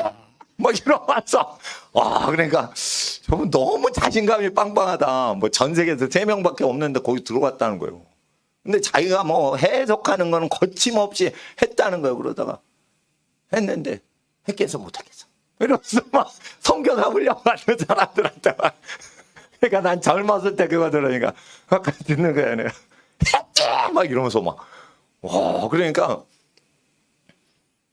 예수 그랬어, 좀 나 장 박사는 뭐 이러는 것 같아요. 느낌. 박사학위 왜 늦게 받았어? 성경을 믿으니까 박사를 안 주더라고. 이것들이 막 이러는 거예요. 그래도 박사 안 받아 이러면서 계속 곤주가 있는 거예요. 박사 안 받아. 그게 뭔데? 내가 예수님 믿는데. 이러니까 독일 사람들 돌대가리로 만들어 버린 거예요. 한국 사람 딱 세워가지고. 그런 민족이 우리나라입니다, 지금. 예. 그러니까 내가 여러분 자녀들이 잘 될 거를 난 믿는 거예요. 난 믿는 거예요. 지금 개구쟁이로 공부 안 하고 맡기래도 계속 기도하세요. 우리 민족을 쓰십니다. 예. 뭐 각자의 모양대로 다 쓰세요. 그러니까 뭐 닥터장을 쫓아가자 이런 건 아니에요. 예. 그분은 인생은 따로 사는 거고 각자 따로 사는 거예요. 자기 인생은. 근데 제가 여기서 느끼는 건 성경 자체가 너무 거룩하다는 거예요. 그래서 이 너무 거룩한데 너무 지혜로우니까 이걸 함부로 읽으면 타락하기 딱 좋게 구덩이가 있어요. 그래서 육신으로 하면 다윗의 집안에서 나신 거룩한 분이다. 이렇게 읽으면 어떻게 돼요? 안 되는 거예요. 다윗의 집안이야. 다윗의 정액에서 나온 분이다. 이렇게 돼 있어요. 다윗의 정액으로부터 나왔다. 다윗의 씨라고 돼 있는데 그 씨를 남자가 생식세포를 그 요구하는 그 지칭하는 그 단어로 돼 있다고요. 그렇게 되니까 이거는 뭐 해석을 잘못하면 큰일 나는 거지. 오늘 강의는 19금이에요, 사실. 애가 어떻게 나오는지 모르는 유치원생들은 이거 19금이지. 예, 의학용어 얘기하니까. 나는 초등학교 때요. 딴딴따단 딴딴따단 하는 음악을 들으면서 남녀가 누구든지 팔짱 끼면 애가 생기는 줄 알았어요. 이상하다. 저 음악을 들고 행진을 하면 꼭 몇 달 있다 애를 낳더라고. 그래가지고 그 음악이 신비스럽도다. 이래가지고 어릴 때 애가 어떻게 나지? 배꼽에서 날 거야 아마. 배꼽은 아무 기능이 없는데 배꼽이 있으니까 뭔가 여기서 애가 나올 것 같아. 애가 배부른데 거기에 배꼽이 있거든. 그렇지, 애가 배꼽에서 나와. 그래, 애는 근데 어떻게 생기는 거지? 결혼식 노래를 들으면 나와. 그렇게 했는데, 이거 19금이에요. 로마서 1장 3절, 19금. 에? 아시겠죠? 그러니까 지혜롭게 가르쳐야 돼, 이거. 근데 마태복음하고 이게 충돌이 되니까 독일의 모든 신학자들이 이거 잘못 해석하면서 뭐가 되세요? 상당수가 마태복음을 폐기 처분한 거예요. 누가복음은 더 안 믿는 거예요. 그건. 성령으로 잉태하자 그게 나오거든요. 마태복음보다 한술 더 떠. 누가복음은. 예? 천군 천사가 내려와 찬송을 해 또. 예? 천사도 안 믿는 불투만 가리키는데 천사가 내려와서 마국간에서 막 찬송 들판에서 막 노래하고 천군들이 다시 올라가더라 하늘나라로. 에? 들어가 보니 구유에 아기가 누워 있고 뭐 이렇게 보배합을 열어 황금과 모략과 유황을 드렸더라. 그러면서 근데 아기 예수님 탄생이 가브리엘 천사가 나와가지고 아기를 잉태한다 이렇게 하는 거예요. 나는 주의 미천한 계집종이니 주의 뜻대로 해야 돼. 자네를 알지 못하는데 수태가 되니 그게 자세히 있는 게 누가복음이니 마태복음보다 더 자세히 기록이 된 거예요. 그러니까 그걸 다 신화로 가르쳐 버린 거죠. 언제 1차 대전 직전에 공식적으로 그렇게 가르쳤어요. 예? 그럴 때 마틴 루터가 국가 권력자는 종교의 타락인 교황의 세력으로부터 교회를 지켜야 된다. 세속 권력자는. 그러니까 루터의 가르침을 극단적으로 적용을 잘못해가지고 세상 예수님 안 믿는 정부로부터 교회는 보호받아야 된다. 보호받을 때 먹고 사는 생활비를 성직자는 불신자 권력자한테 받아 먹어야 된다. 이렇게 발전을 시켜서 교회는 헌금이 안 들어와도 복지시설이 잘 되고 연금이 다 돼서 안 믿거나 세상 권력자한테서 도움을 받는 게 하나님의 뜻이다. 이래가지고 생계의 모든 것을 국가 세금에 묶어버렸어요. 독일이. 그러니까 어떻게 된다고요? 하나님 말씀 버린다는 거예요. 독일이 일만하게 뿌린 돈 좋아하는데 돈을 하나님 말씀보다 좋아하니까 불신자 권력자한테 생계권을 성직자가 맡긴 거예요. 거기서 독일 신학은 다 끝난 거예요. 자기가 복음전도 열심히 하면 복음 전하는 자는 전도함으로 말미암아 살리라. 제단을 섬기는 자는 제단에 바쳐진 것으로 살리라. 성전을 섬기는 자는 성전으로 말미암아 생활을 하리라. 이렇게 돼 있어요. 근데 그거를 다 어기게 했잖아요. 왜? 독일에서. 생계를 위해서. 그러니까 다 타락하는 거예요. 나는 이렇게 봅니다. 목사가 무슨 연금을 합니까? 연금을 붓고 있대요. 그건 믿음 없는 거예요. 그거. 그러면 연금을 부으면 어떻게 되냐? 그 연금을 목사가 매달 내면 그게 선교사님이나 뭐 신령한 사람들이나 고아돌 보는 사람이 관리하냐? 그거 아니에요. 고리대금업자 금융기관에 펀드로 투자가 돼가지고 그 돈 갖고 돈놀이 하다가 돈놀이 수익금의 일부 이자 수익 배당금을 비스켓으로 나눠주는 거예요. 그럼 비스켓 얻어먹는 거예요. 1%의 연금 혜택을 받아서 수십억을 돌리는데 금융투자하는데 헌금을 쓰는 거예요. 그러니까 연금 받는 거 아니에요. 왜 연금을 목사님들이 교단에서 받냐. 교단의 지도자이신 목사님들이 경제학을 몰라서 그런 거예요. 경제학을 공부를 한 사람은 연금이 얼마나 헌금을 더럽히는 줄 알아요. 못 배워서 목사가 돼서 그런 거예요. 목사들이 이거 배우기만 하면은 고리대금업자 수중으로 들어갔다 나오는 돈을 먹고 사는 거라고 하면은 하나님이 좋아하시겠냐 이거예요. 미국에서 어느 목사님이 목사님들은 주식 투자하면 안 됩니다 이랬어요. 그런데 교인들이 미국에서 다 주식 투자하잖아요. 에? 그러니까 어느 목사님이 미국에서 또 교인들이 다 하니까 목사님이 주식 투자를 한 거예요. 그러니까 또 주식 투자하는 교인이 뭘 했는 줄 알아요? 주식 투자하는 목사님한테. 목사님은 그러시면 안 되죠. 이런 거예요. 그러니까 그 목사님이 뭐라고 그러는 줄 알아요? 니네는 하면서 왜 나는 안 되냐? 뭐 이렇게 된 거예요. 아시겠어? 그래가지고 목사는 하면 안 되고 우리는 주식 투자해도 된다고 또 그러는 거예요. 여러분, 부자에게 돈을 빌려주는 건 가난하여질 뿐이라 했어요. 자기 집안 사업이나 키우지 왜 재벌한테 자꾸만 주식 투자 빌려줘. 주식 투자하는 건 그건 재벌업체한테 자기 재산을 빌려주는 거예요. 그런데 자기 집안의 일을 발전시키고 그래야지 왜 자꾸만 수십조 원 집안 재산이 있는 집안 잘 되게 그걸 자꾸만 투자해서 또 꿈을 먹어. 이건 성도의 집안을 가난하게 하는 거예요. 주식 투자를 할 바에는 자기 집안의 사업을 일으키세요. 누가 집안이 몇백만 원 갖고 겨우겨우 한 달 사는 집안이 왜 수십조 원 재산을 운영하는 집안한테 그걸 투자를 도와주냐 이거예요. 에? 상장 기업에 그 주식 발행하는 그 집안들이 얼마나 부자인 줄 모르셔요? 이것도 못 배워서 그러는 거예요. 못 배워서. 에? 그러니까 망하면 망하더라도 자기 집이 가난한데 그럼 월세살이 하면은 애들 등록금 부족하고 그러는데 그걸 왜 재벌한테 투자를 해서 그걸 빌려줘. 그러면 그게 더 부자가 된다는 거예요. 정신자세가 틀린 거예요. 정신자세가. 망하더라도 내일 다음 주에 망하더라도 자기 망하지 않도록 자기 집안이 망하는 속도를 더디게 하는데 도움이 되더라도 가난한 집안인 그 서민들 집안에 집을 일으키는데 100% 활용이 되는 걸 아버지 하나님이 원하고 계시다 이거예요. 20조 재산 운영하는 그런 회사를 도와주어갔어요. 그러니까 어떤 분이 그런 거예요. 나는요 우리 가족보다 재벌 집안을 사랑해요. 진짜 착해가지고 그런데 봐. 하나님이 오시대. 네 집안보다 재벌 집안이 더 중요하냐? 네. 재벌 집안의 회사는요. 가난해지면 국가가 어려워지는데요. 우리 집안은 망해도 국가가 망하진 않거든요. 그러면은 하늘나라에서 뭐 하는 줄 알아? 제 정신병자다 이런 거예요. 아시겠어? 에?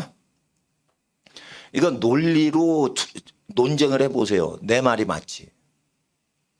그러니까 성도들도 주식 투자하는 거 아니고요. 목사님은 당연히 하면 안 되고.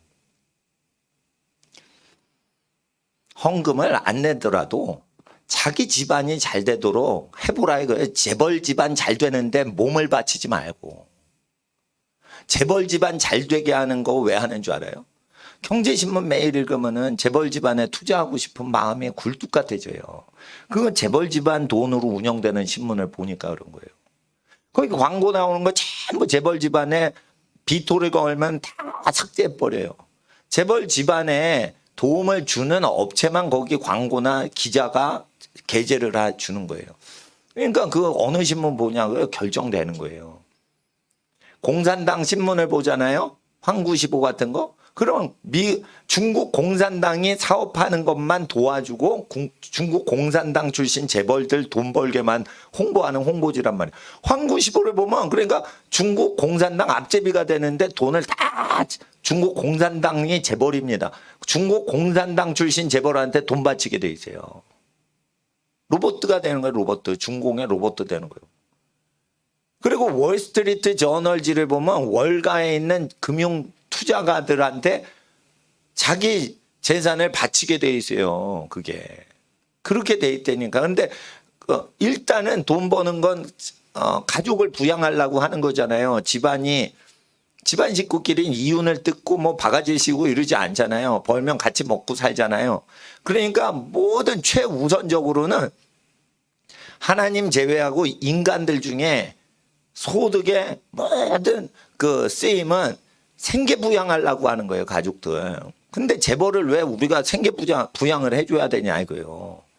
돈이요 수십조 원이 있는 그 재벌 업체인데 은행을 운영을 해요. 은행을 운영을 하는 재벌도 있어요.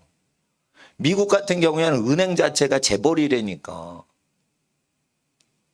그러니까 하나님 앞에서 연금을 붓고 있는 것 자체가 그 좀 생각을 해보라 이거요. 우리 주식 투자하는 사람들 정신 차려야 돼. 정신 차려야 돼. 그래서 부동산 투기하는 것도 정신이 없는 거예요. 부동산은요, 이게 내 집 마련하는 건 생필품이에요. 내 집 마련이. 근데 왜 자기가 쓸지도 않는데 5년마다 그 두세 배로 팔아넘기고 이익금을 착취를 하갑니까? 그게 주택 투기나 토지 투기예요. 그러니까 주택이나 토지를 딱 점유하면 적어도 한 100년은 사용한다 하고는 이거를 해야지 그게 부동산 값이 폭등을 안 하는데 아니 3년 만에 그냥 먹튀를 하는 거예요. 그러면은 주식 투기도 나쁜 거지만 부동산 투기도 나쁜 거죠. 그러면 가난한 집은 사기가 어려워져요. 집을 구입하기가 어려워져. 근데 자꾸만 집이 30채씩 있는 집이 투기를 한다고요. 강남에 있는 무당이 혼자 살아요. 결혼도 안 하고. 근데 무당이 강남 아파트 30채를 갖고 운영을 해요. 그러면 30채를 갖고 100년 동안 쓰려고 그걸 가졌겠어요? 5년 안에 되팔려고 하겠어요?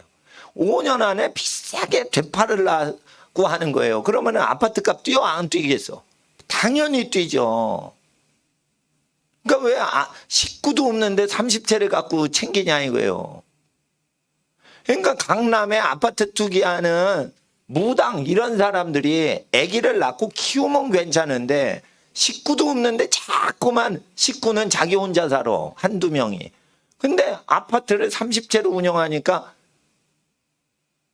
빨갱이 새끼들이 나오는 거잖아요. 그러니까 빨갱이를 불러들이는 거는 사실은 극우파가 불러들이는 거예요. 이해를 하셔야 돼요. 빨갱이를 허락하는 것은 기독교인들이 자기 집을 세우는 걸 안 하고 재벌한테 빌붙어서 노예살이 하거나 이렇게 되고 그럴 때 하는 거예요. 퇴직연금 받으면 안 되고 퇴직금을 주세요. 덩어리 큰 목돈을 주세요. 이렇게 해서 자기가 10년 일했는데 퇴직금을 준다. 20년 일하면 퇴직금 준다. 그러면 20년 일했으면 큰 덩어리를 받고 거기서 끝내야지 되는 거지. 20년 일해서 퇴직금 받지 말고 퇴직연금 받으래. 퇴직연금은 언제 나와요? 그러면 20년 동안 조금씩 나온대. 그러면은 그 회사에서 일도 안 하는데 나머지 20년 인생을 얻어먹고 살아요. 그러면은 뭐가 제약을 받아요? 자유가 제약을 받는 거예요. 거기 회사에서 나오면 그때부터는 자유롭게 자기가 또 인생 살아갈 수 있도록 해야 되는데 왜 연금을 받아먹냐? 퇴직금을 안 먹고. 20년 동안 자기 욕심을 키워서 퇴직금 목돈을 받으면 날려먹을 것 같아. 그러니까 날려먹을 것 같아. 그러니까 망하지 않으려고 어떻게 해요? 금융기관에 맡겨두는 거예요. 그러지 말고 퇴직금을 받으시고 금융기관 투자를 하셔가지고 금융기관 퇴사를 하는 경우에 퇴직금을 받을 수 있으면 받고 그리고 어떻게 해요? 다음 주에 망하더라도 그걸 자기가 운영하려면 퇴직하기 전까지 욕심을 줄여야 되는 거예요. 욕심을 죽이질 않으니까 퇴직금 갖고 집안 분란이 일어나는 거예요. 아버지가 퇴직금 받으셨대. 그러니까 아버지가 퇴직금 받으셔서 뭐 하시게요? 아버지 그랬더니 내가 치킨집을 할란다. 이제 닭을 튀기겠다. 아버지 은행 퇴직했는데 닭을 어떻게 튀기시겠어요? 예? 은행에서 돈 계산만 하셨는데 아니 다음 주부터 이제 퇴근 안 하시면은 출근 안 하시면 닭을 튀기신다고요. 그래 내가 닭을 튀겨서라도 어떻게 살아야겠지 않냐? 아버지 닭집 하지 말고요. 그거 나한테 빌려주세요. 그놈이 도둑놈이요? 그놈이 사기치는 놈이요? 사기꾼이요. 자기 태에서 나왔어. 여러분 이게 큰일 납니다. 퇴직금 아버지 퇴직금 얼마 받았어? 3억? 10억? 3천만 원? 그거 나한테 빌려주세요. 그러면은요 아버지 그거 날려먹으면 어떻게 치킨집 했다가요 옆집 망했대요. 아버지 치킨집 하면요 닭 튀다 어우 튀김 그 튀면 뜨거워요. 아버지 그거 위험한 거예요. 그거. 뜨거운 기름 튀기는 거. 그 돈요 자기한테 빌려주세요. 에? 그놈이 사기꾼이요. 여러분 아시겠어요? 이런 것까지 교회에서 훈련을 하고 교육을 하는 시대가 됐어요. 사기꾼이 빨리서 383 넘어서 김일성 군대로 오는 게 아니요. 사기꾼이 자식이 사기꾼이요. 이야 50년 동안 낳고 키워주면서 그냥 자기 재산 다 퍼부어가지고 키워줬더니 마지막에 자기가 인생에서 다 본 것을 마지막 찬스를 홀랑 그것까지 삼켜먹으려고 달라들어요. 그러니까 자식은요 많이 낳아놔야 돼. 자식이 부전승 아세요? 토너먼트 거치지 않고 그냥 승리했다 이러고 결승전 올라오는 놈이 부전승이요. 그놈들이 역적이요. 그러니까 자식을 많이 낳아두면은 막 효도하려고 토너먼트를 해. 첫째부터 열째까지 토너먼트를 해. 그래서 누가 장자냐 이래가지고 막 토너먼트를 하면서 상속 재산이 없어도 경쟁력이 있으면서 자립을 해요. 근데 아기를 조금 낳잖아. 그러면 이게 토너먼트가 없어. 아기 때부터 할아버지 거 자기 거, 할머니 거 자기 거, 엄마 거 내 거, 아빠 것도 내 거. 이러고 자라기 때문에요. 토너먼트가 없어. 자기가 그러니까 애가 어떻게 해요? 욕심이 많은 거예요. 욕심이 많으니까 어떻게 해? 무능해지는 거예요. 욕심이 많으면 재물복이 없어져요. 그러니까 어떻게 해요? 욕심이 많으니까 재물복이 없으니까 나중에 늙어 돌아가시기 전에 큰 덩어리가 생겼는데 그걸 빌려달라고 그래요. 빌려주면은 날려먹어요. 거의. 날려먹어요. 그러니까 교회 나오셔서 말씀을 들어야 돼. 욕심을 없애고 퇴직을 해야 돼요.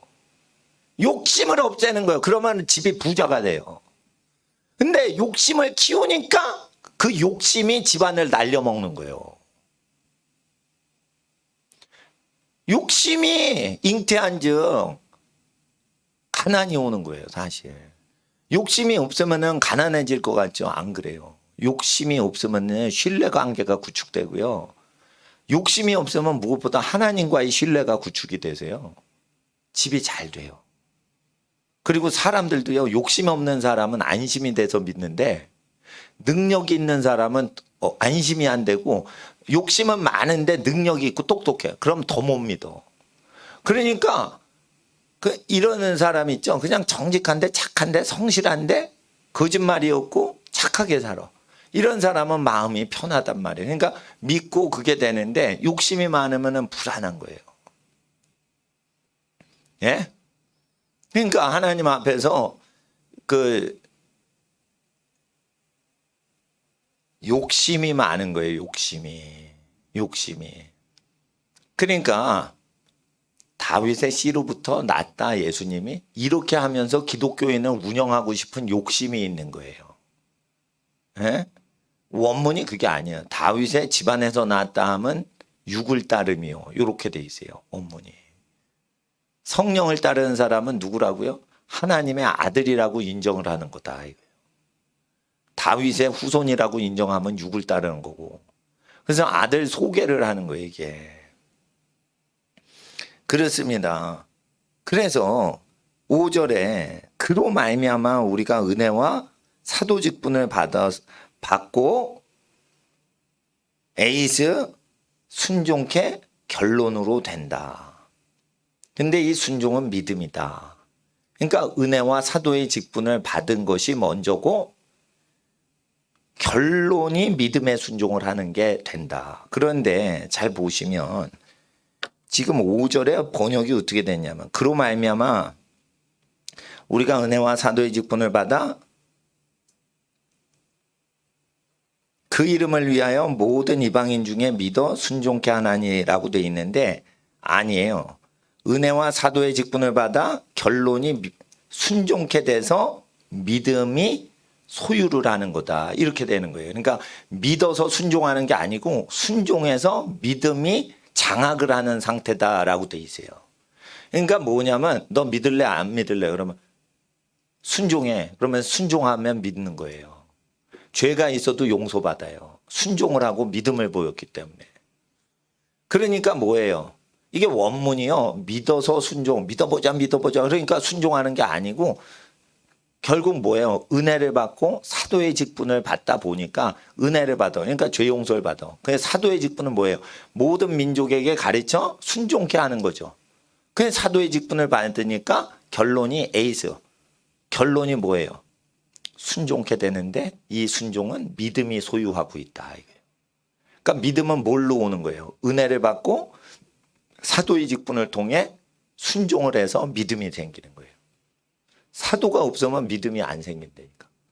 나는요 기적이 없다고 믿었어요. 청소년 때 진화론을 믿어가지고. 그런데 기적을 통해서 나는 믿음을 갖게 됐어요.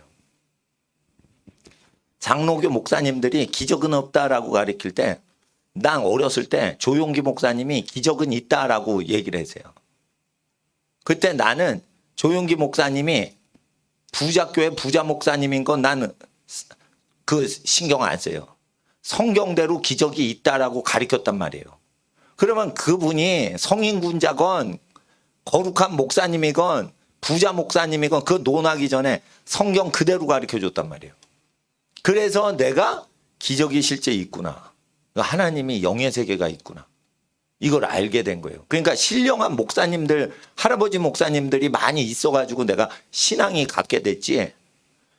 학교만 다녔으면 나 하나님 못 믿었어요. 그렇게 돼 있습니다. 근데 성경을 믿어도 믿음이 좋은 것도 기적이에요. 왜냐하면 성경 번역이 잘못돼 있으니까. 성경을 읽는데 솔직히 말해서 영어 성경을 읽으면 믿음이 좋아지게 돼 있어요. 근데 한글 성경은 영어 성경만큼 번역이 완전치 않아요. 근데 이거를 믿고 믿음이 좋아지는 것 자체가 하나님 은혜라니까 이거. 중국어 성경을 내가 보니까 한글 성경보다 번역이 더 허접하게 돼 있어요. 원문 성경에서. 그런데 중국 사람들이 목숨 걸고 예수님 믿고 모택동 반대하고 이런 거 보면 그것도 하나님의 은혜인 거예요. 그게. 그러니까 이거 근데 성경은 원래 읽으면 사람이 변화되게끔 돼 있어요. 근데 이거를 그대로 믿질 않는 거라. 그리고 모든 이방인들 중에 믿게 돼서 모든 이방인들이 전부 다 믿게 되니까 순종한다고 번역이 돼 있잖아요. 그게 아니에요. 자, 은혜와 사도의 직분을 받아 순종하니 믿음이요.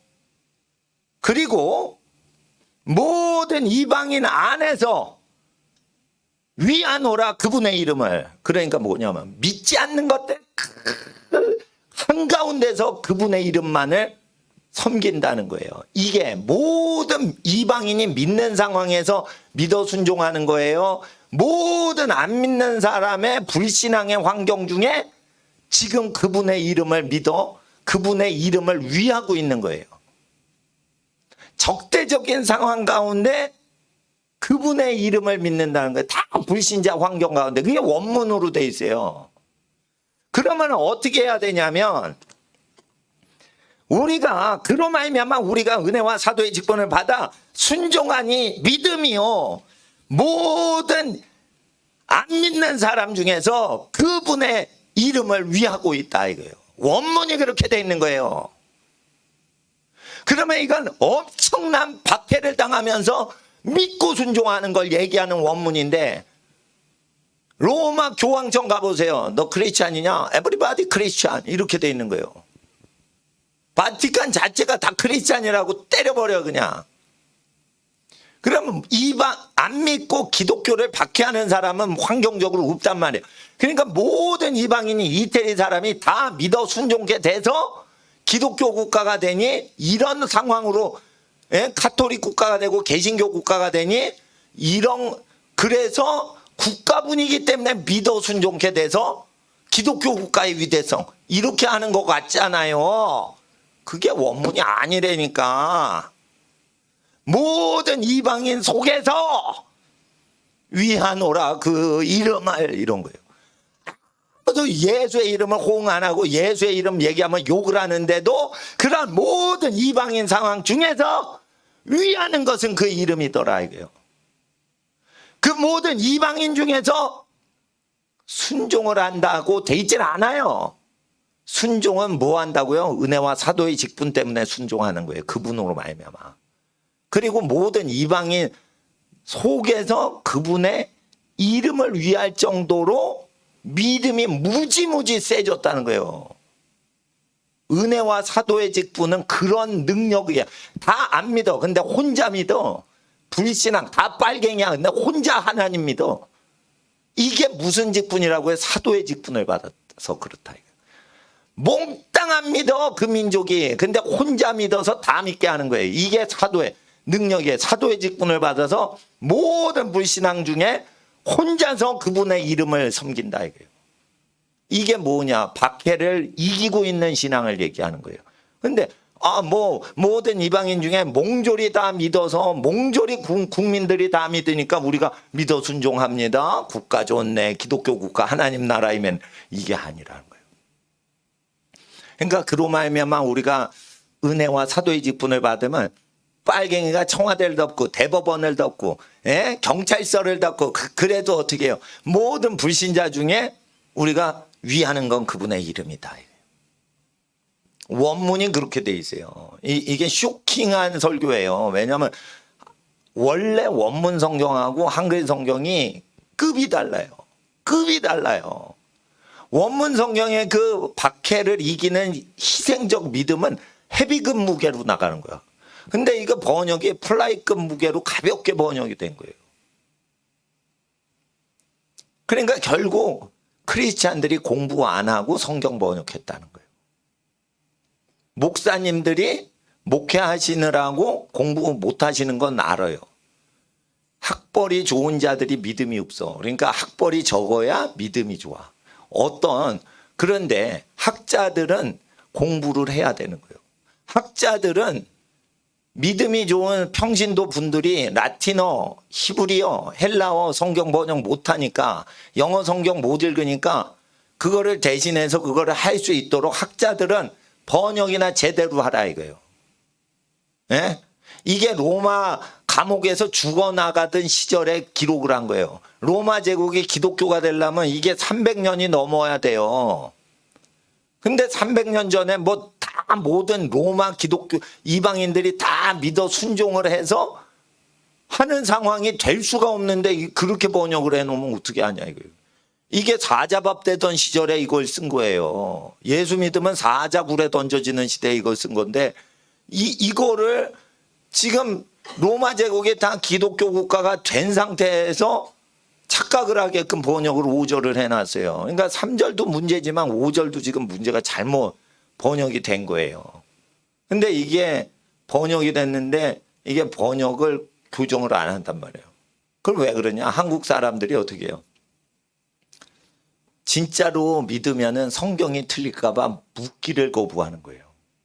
여러분이 나한테 그 물으면은 목사님이 창피당하고 성경이 틀렸다고 내가 주장하는 것 같으니까 교회에서 왕따 될 것 같으니까 이런 난해한 질문을 하면 안 되겠죠. 꼭 백악관이나 청와대에서 어려운 질문은 대통령한테 탁 돌직구로 하면은 그 기자 왕따 되는 거 아시죠?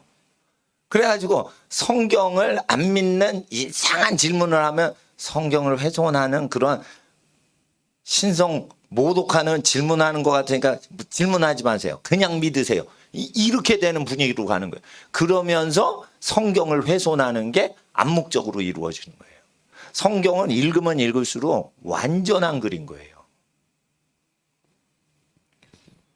근데 왜 번역을 이렇게 잘못했냐? 독일 사람들은요, 한 단어 번역을 안 하고 통짜로 해가지고 조합을 자기가 다시 조합을 해요. 그래서 번역을 하는 거예요. 그러니까 어떻게 되냐? 번역이 개떡같이 되는 거예요. 개떡같이. 그러니까 공부를 많이 한 것들이 영생을 못 얻는 거예요. 그대로 읽으면 되는 거예요. 모든 이방인 중에 믿어 순종하는 게 아니에요. 그 모든 이방인 중에서는 섬기는 게 그분의 이름을 위하는 거고 우리가 믿어 순종하는 거예요. 우리가 믿어 순종하는 거예요. 응? 우리가예요. 5절에 우리 기독교인들이 믿어 순종해서 믿는 거고 그 이름을 위하는 거는 모든 안 믿는 이방인 상황에서 그분의 이름만을 위하는 거예요. 그러니까 니네 이방인들이 믿거나 안 믿거나 우리는 그 이름을 섬기느라고 전도를 하는 거지 니네가 안 믿어도 우리는 그 이름을 전한다 이거예요. 그러니까 모든 이방인을 믿게 하려고 하는 구절이 아니에요. 우리만 믿으면 되는 거예요. 우리만 순종하면 되는 거예요. 여러분이 왜 불신자를 믿게 하려고 그래요? 우리만 믿으면 되는 거예요. 왜 가족을 믿게 하려고 그래요? 내가 순종하면 되는 거예요. 예수의 말씀에.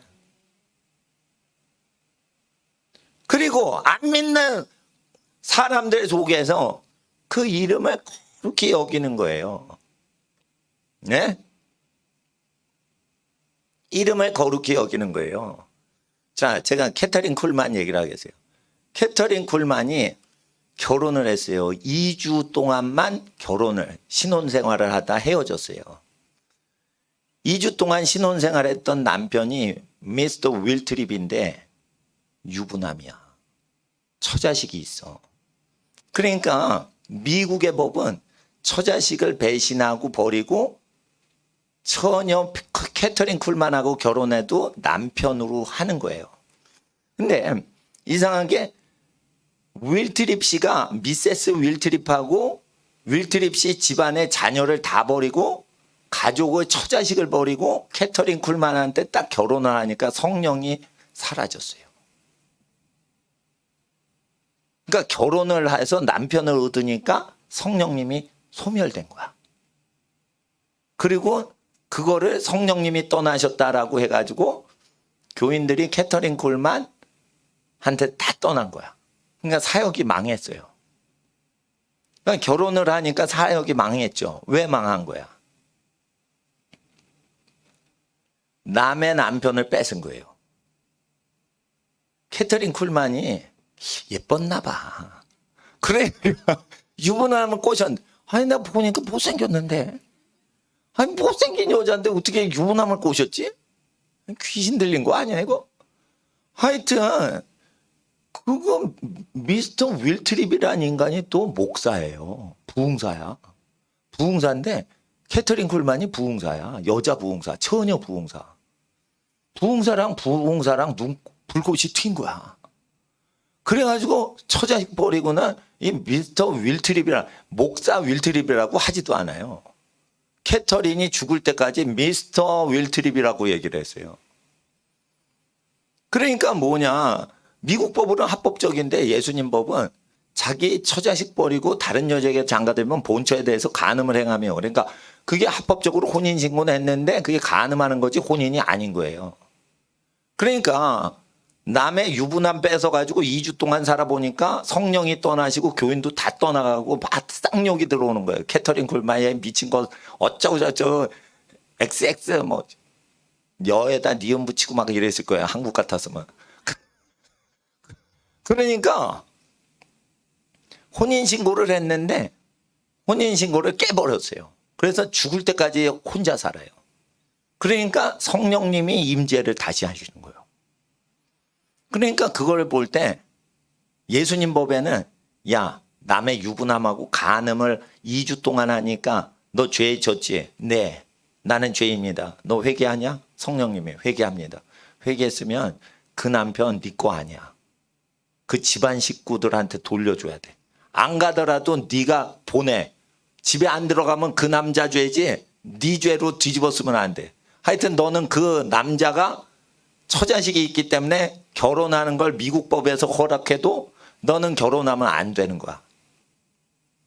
이렇게 한 거예요. 그래서 순종을 해서 2주 있다가 다시는 안 살았어요. 근데 세상 사람은 남편을 버린 걸로 보여요. 2주 동안 신혼여행하고는 남편을 버린 여자. 그런데 남편을 버리자마자 성령이 오신 거예요. 그러니까 미국 사람들은 남편을 버리고 유부남을 뺏고 그래도 유부남을 뺏고 그 유부남을 다시 버려도 두 번 죄 지은 거죠. 자, 남의 남편을 뺏어도 그리고 다시 그 남편 뺏었는데 다시 버려. 이래도 하나님이 쓰시니까 가족을 버려도 하나님은 쓰신다. 그러니까 복음서를 지키지 않아도 하나님은 역사하신다라고 모든 교회에서 가르치기 시작했어요. 이게 미국에서 실제 있었던 일입니다. 그러니까 캐터린 콜만은 우리나라에서 조용기 목사님처럼 유명한 사람이에요. 예? 그 오럴 라버츠는 안수를 해서 병을 고치지만 캐터린 콜만은 안수를 안 해요. 찬양을 하면은 병들이 다 나요. 그러면 이게 전자동 장치지. 이게 안수하면 이건 반자동 아니면 이건 수동이잖아. 고치는데 이거 얼마나 팔이 아파요. 근데 캐터린은 뭐예요? 내 영혼 내 구세주 내 구주 내 주 내 영혼 내 구세주 그는 나의 구세주 예수 예수 예수 예수 내 영혼 이 노래의 작사 작곡이 캐터린 쿨만이에요. 그 곡이 캐터린 쿨만 곡이요. 아, 영어로 하려는데 영어는 안 나오네. 그러니까 내가 찬양하면 다 웃음이 터져. 그래서 다른 분이 하면 막 찬양을 해. 그러니까 내가 코미디언인가 봐. 그래서 하여튼 이렇게 찬양을 했어요. 캐터린 쿨만이 자기가 영감마다 작사 작곡을 한 곡이에요. 그게 지구상에 처음으로 자기가 만든 곡이에요. 누구 카피한 게 아니에요. 근데 그 캐터린 쿨만은 그 성령 사역자예요. 근데 기적은 가족을 버려도 유부남을 뺏어도 하나님은 쓰신다. 그러니까 예수님 말씀을 안 지킬 때 쓰임 받는 것 같죠. 사실은 예수님 말씀을 어겼을 때 2주 동안 성령님이 싹 사라지신 거예요. 그 결국 뭐냐? 미스터 윌트립은 서류상은 자기 남편이지만 남의 남편을 뺏어온 거예요. 그래서 그게 서류상 합법적 부부지만 간음을 위조로 서류로 만든 거예요. 간음이란 말이에요. 처자식 버리고 두 번째 결혼하는 게 간음이라고요. 그래서 캐터린을 하나님은 몇 년 동안 버리신 거예요. 몇 년 동안 지지고 볶고 아주 궁상을 떨었어요. 2주만 살았어, 신혼여행은. 그런데 하나님은 그 사람을 수년 동안 안 써요. 2주만 안 쓴 게 아니에요. 몇 년을 안 썼어. 그래서 자기 인생 끝이다 이렇게 생각을 한 거예요. 왜냐하면 10대 때부터 학교를 안 다니고 형부랑 친언니가 부흥사예요. 그러니까 천막 치고 그때는 2차 대전 끝나고 나서 미국이 예배를 드리면 천막 교회를 했어요. 2차 대전 직후에는.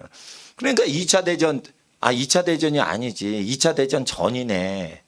그 캐터린이 10대 때 70년대 초에 죽잖아요.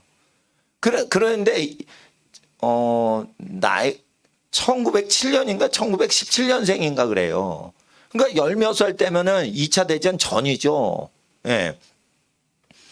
그게 천막치고 언니랑 형부가 부흥회를 하면 찬양을 잘하니까 또 간증을 하니까 캐터린 어린 소녀 10대 아이가 예수님을 믿게 된 간증을 쭉 하면은 분위기가 무르익고 그 뒤에 막 찬양을 하고 예수를 믿으라고 형부가 나와가지고 전도하는데 꼭 언니 형부 따라다니던 사람이야. 그러니까 학교를 못 다닌 거지, 학교를. 그러다가 능력이 온 거야. 천막 집회 다니다가. 그러니까 능력이 오니까 부흥사가 된 거야. 세상 공부 하나도 안 한 사람이에요. 그러다가 남자를 처음 봤는데 유부남 부흥사를 좋아한 거예요. 근데 처자식 버리고 온 거예요. 미국 법에 그래도 하나님 법에 예수님 법에 그게 금지된 거예요. 그러니까 결혼하니까 성령님이 떠나가시고 불법 결혼이죠. 예수님 말씀에. 그러니까 불법 결혼을 청산하려고 원래 가족한테 돌아갈 수 있게 자기가 그 남자를 놔주니까 참회 기간을 지난 다음에 성령님이 다시 이적을 일으키시는 거예요. 근데 꼭 겉으로 보면 자기 남편 버리니까 성령님이 다시 오신 것 같지. 그러니까 캐터린 쿨만은요, 선지자가 해석을 해줘야지 알지. 그냥 보면요, 이야, 예수님 말씀 안 지키고 처자식 버려도 되고, 처자식 버리게 하고 요부짓을 하고 그 남편 또 토해내고 버려도 하나님 쓰는구나. 야, 사생활 개판이라도 하나님 쓰시네. 요걸로 착각이 되게끔 하나님이 역사하신 사건이에요, 그게. 그러니까 캐터린 쿨만 생각해가지고 처자식 버리거나 처자식 버린 남자랑 막 결혼하고 그러면은 저주에 걸리는 거예요. 근데 저주에 걸릴 미국 사람들 다 저주에 걸리게 하려고 탁 광대 같은 캐터린 쿨만을 쓰는 거예요. 그게 다 걸려요. 다 걸려. 목사들도 다 걸려. 그러니까 마누라 버리고 새장가가 그게 목사예요. 미국의 목사들 중에 마누라 버리고 새장가가 하고 막 이러는 걸 강조하는 사람들 있죠. 그게 캐터린 쿨만 배워가지고 다 그러는 거예요. 그게. 폴라 화이트 있죠? 트럼프 대통령 기도해주고 그 여자. 락 가수하고 결혼해서 살잖아. 에? 그 여자도 미친 여자예요. 에? 아니, 트럼프한테 제일 앞에 나와서 기도하는 그 백인 여자 있잖아요. 예쁜 여자. 그 목사예요, 여자. 이혼하고 짝을 바꾸고 뭐 그래도 하나님이 만나요. 그 미국에서 뭐라고 그래요? 그러면 첫 번째 배필은 하나님이 짝져주지 않았는데 지금 세 번째가 마지막으로 하나님이 진짜 짝져주신 사람을 자기가 눈알이 삐었다가 못 보다가 드디어 만났다. 그러면 첫 번째 배우자, 두 번째 배우자는 다 가짜라는 거예요. 아니, 물론 폴라 화이트가 그렇게 얘기하지는 않아요. 그렇지만은 그 사람들 설교에는 자기 배필을 버리고 다른 사람하고 결혼할 수 있다라고 설교를 해요. 그 원조가 캐터린 쿨만 보고 전부 부흥사들이 그런 거예요. 부흥사들 마귀 새끼 되는지 예수님 믿는지 보시려고 캐터린은 리트머스 종이란 말이에요. 그러니까 미국 목사들 구원하려면요, 이 캐터린 쿨만 사건 해석해 줘야 돼요. 미스터 윌트립이 처자식 버리고 바람핀 부흥사한 건 절대 얘기 안 해. 그리고 캐터린 쿨만이 남의 유부남 뺏어가지고 자기 남편 만들었다가 회개하고 그거를 참여해가지고 버린 건데, 남의 남편이라 그렇게 한 건데 자기 남편 버리면은 쓰임 받는 줄 알아요. 그러니까 완전히 그냥 미국 교회 작살 나는 거예요. 그래서 미국은 선교지래니까, 미국은 기독교 국가가 아니에요. 북한보다 좋은 나라일 뿐인 거지. 미국은 선교지래니까. 근데 우리나라는 이게 기독교 역사가 미쳐내가지고 이거 모든 이방인 중에서 위한이 그 이름이요. 이렇게 돼 있는 거예요. 모든 이방인 중에서 믿으니까 꼭 모든 이방인이 믿는 것 같은 착각이 들죠. 아니라니까, 원문 뜻이. 모든 이방인은 믿질 않아요. 혼자서 주님의 이름을 위한다. 이게 마지막이고, 은혜와 사도의 직분을 받으면 고난이 있어도, 박해가 있어도 순종하고 믿는다는 거예요. 그런 거예요. 그러니까 캐터린은 욕을 먹을 생각을 하고 남편을 버린 거야. 왜? 그건 남의 남편이거든. 그러니까 하늘나라에서 보면 캐터린 쿨만은 2주 동안 유부남하고 간통하는데 그걸 서류화 시킨 거예요. 그러니까 하나님이 그 서류, 결혼 서류 자체가 하나님 나라의 공문서 위조인 거예요. 결혼 신고하는 것 자체가 불법이란 말이에요. 가늠한 다윗을 용서해 주시죠, 하나님. 이와 같이 이 시대에도 자기 처자식 버리고 재혼하는 사람 용서 받아요, 안 받아요? 받죠. 그러면 받았으면 다른 집은 그렇게 살지 않도록 전도를 해야 회개 외치는 복음이죠. 회개 복음이죠. 그런데 폴라 화이트 같은 사람은요, 그런 복음을 외칠 수가 없어요. 자기 남편이 뭐 두 번째인가 세 번째인가 그래. 근데 여자가 너무 예뻐. 그리고 영빨이 있어. 그리고 유명해. 예? 그 그 세상 거 다 갖는 거예요. 막 자가용 비행기에다가 막 몇백만 달러 저기 수십억짜리 저택에 살고. 아니 미국은요 저택이요. 저택이 큰 거는 1만 평이에요. 우리나라 제일 큰 집이 어느 집이에요? 신세계 정용진 부회장이 판교에 1000평 넘죠. 저택이. 그게 제일 큰 평수래요. 아니 부동산 신문에서 그렇게 저 뉴스에 나오더라고. 미국은요 1000평 그거는 개집이요. 개집. 1000평이면 개집이요. 몇십만 평이에요. 자기 집 자체 하나가 몇십만 평이에요. 트럼프 집이 얼마나 많아요. 근데 그 큰 집은 몇천 평이 아니에요. 그건 개집이요. 말집이요. 말이 산책하는 데가 저기 수천 평이에요. 말이 개가 뛰어다니는 운동장 따로 마련하고 그 뛰어놀라고 하는 데가 몇천 평이에요. 사냥개 세파트 뛰는 그 저 훈련장이 몇천 평이에요. 그래서 몇천 평짜리 집은 그건 개집이 하나 있고 사람 전체가 장악한 건 10만 평이 넘어요. 그런데 목사가 살아요.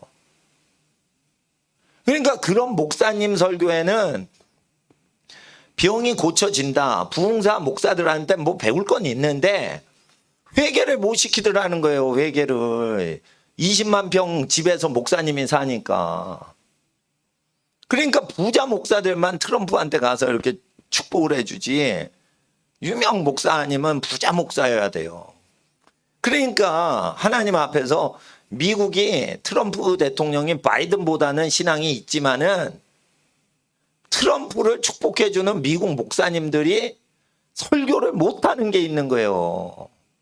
그중에 핵심적인 역사적인 사건이 캐터린 쿨만 사건인 거예요. 캐터린 쿨만보다 이적을 행하는 사람 많지 않죠. 근데 캐터린 쿨만을 무지 좋아하던 베닌이 뭐라고 그래요? 예? God hate divorce. 하나님은 증오하시는 게 이혼이다 이거예요. 근데 이혼하는 걸 왜 다 좋아하냐? 새장가 가려고 좋아하는 거예요. 다. 그러니까 힘들어서 같이 살지 말자 이런 게 아니에요. 다 미국은. 다른 배필을 교체하고자 이혼을 애를 쓰는 거예요. 다른 사람으로 그 자리를 교체를 시키려고 이혼을 하려고 애를 쓰는 거예요. 다른 사람하고 교체를 할 수가 없다라는 예수님 말씀을 믿으면 일제시대 때처럼 그냥 왼수라도 그냥 할 수 없이 참고 살자. 이렇게 사는 거예요. 우리 할아버지 할머니 시대처럼. 왜 그러냐면 교체가 안 돼. 우리 할아버지 할머니 세대는. 그러니까 왼수요. 그래도 그냥 살아야 돼. 다른 사람, 다른 남자나 여자로 체인지가 안 돼. 사회 분위기가. 바꿔쳤어? 그러면 욕 들어먹어요. 조광지쳐 버렸다고. 근데 그거를 바꿔칠 수 있는 분위기를 미국을 만들어 버리는데 목사들이 그걸 일조를 한다고요. 그러니까 한 번 결혼은 했는데 그거 돌이킬 수가 없다고 가르쳐야 기독교 복음이 되는 거고, 캐터린 콜만에게 성령이 떠나실 때가 언제예요? 오실 때가 언제예요? 남의 유부남 버릴 때 그때 다시 오신다고요. 너 회개했구나. 너 이제 죽을 때까지 혼자 살래? 내 혼자 살겠습니다. 그러니까 너 내가 다시 쓰겠다 이거예요. 캐터린, 너 유부남 다시 건드리지 마. 네, 알겠습니다. 이게 하나님의 음성인 거예요. 근데 미스터 윌트립은 뭐냐면, 캐터린, 오 마이 러브, 내 마누라랑 처자식 버릴 정도로 내가 널 좋아해. 그래서 호적에 내 마누라랑 내 자식들 다 지워버렸어. 그러니까 나는 돌싱이야. 나 돌싱인 윌트립을 사랑해줘. 이러고 온 거예요. 돌아온 싱글, 돌아온 사기꾼이에요. 그게. 예? 아시겠어요? 목사가 돼가지고 결혼법도 예수님 설교를 모르. 그러니까 여러분 아셔야 되는 거예요. 예? 그 버림받은 미세스 윌트립하고 자식 새끼는 뭐가 됐겠어? 그거를 다 덮었고 말을 절대 안 합니다. 미세스 윌트립하고 그 윌트립 집안의 애들에 대해서는 절대 얘기를 안 해요. 그리고 남편 버려도 성령님이 쓰신다. 마누라 버려도 성령님이 쓰신다. 그것만 가리키는 거예요. 그래서 미국 사람들이 예수님 배신하는지 보자. 성령 하는데 예수님의 이름으로 오시는 성령을 배신하는지 한번 보자.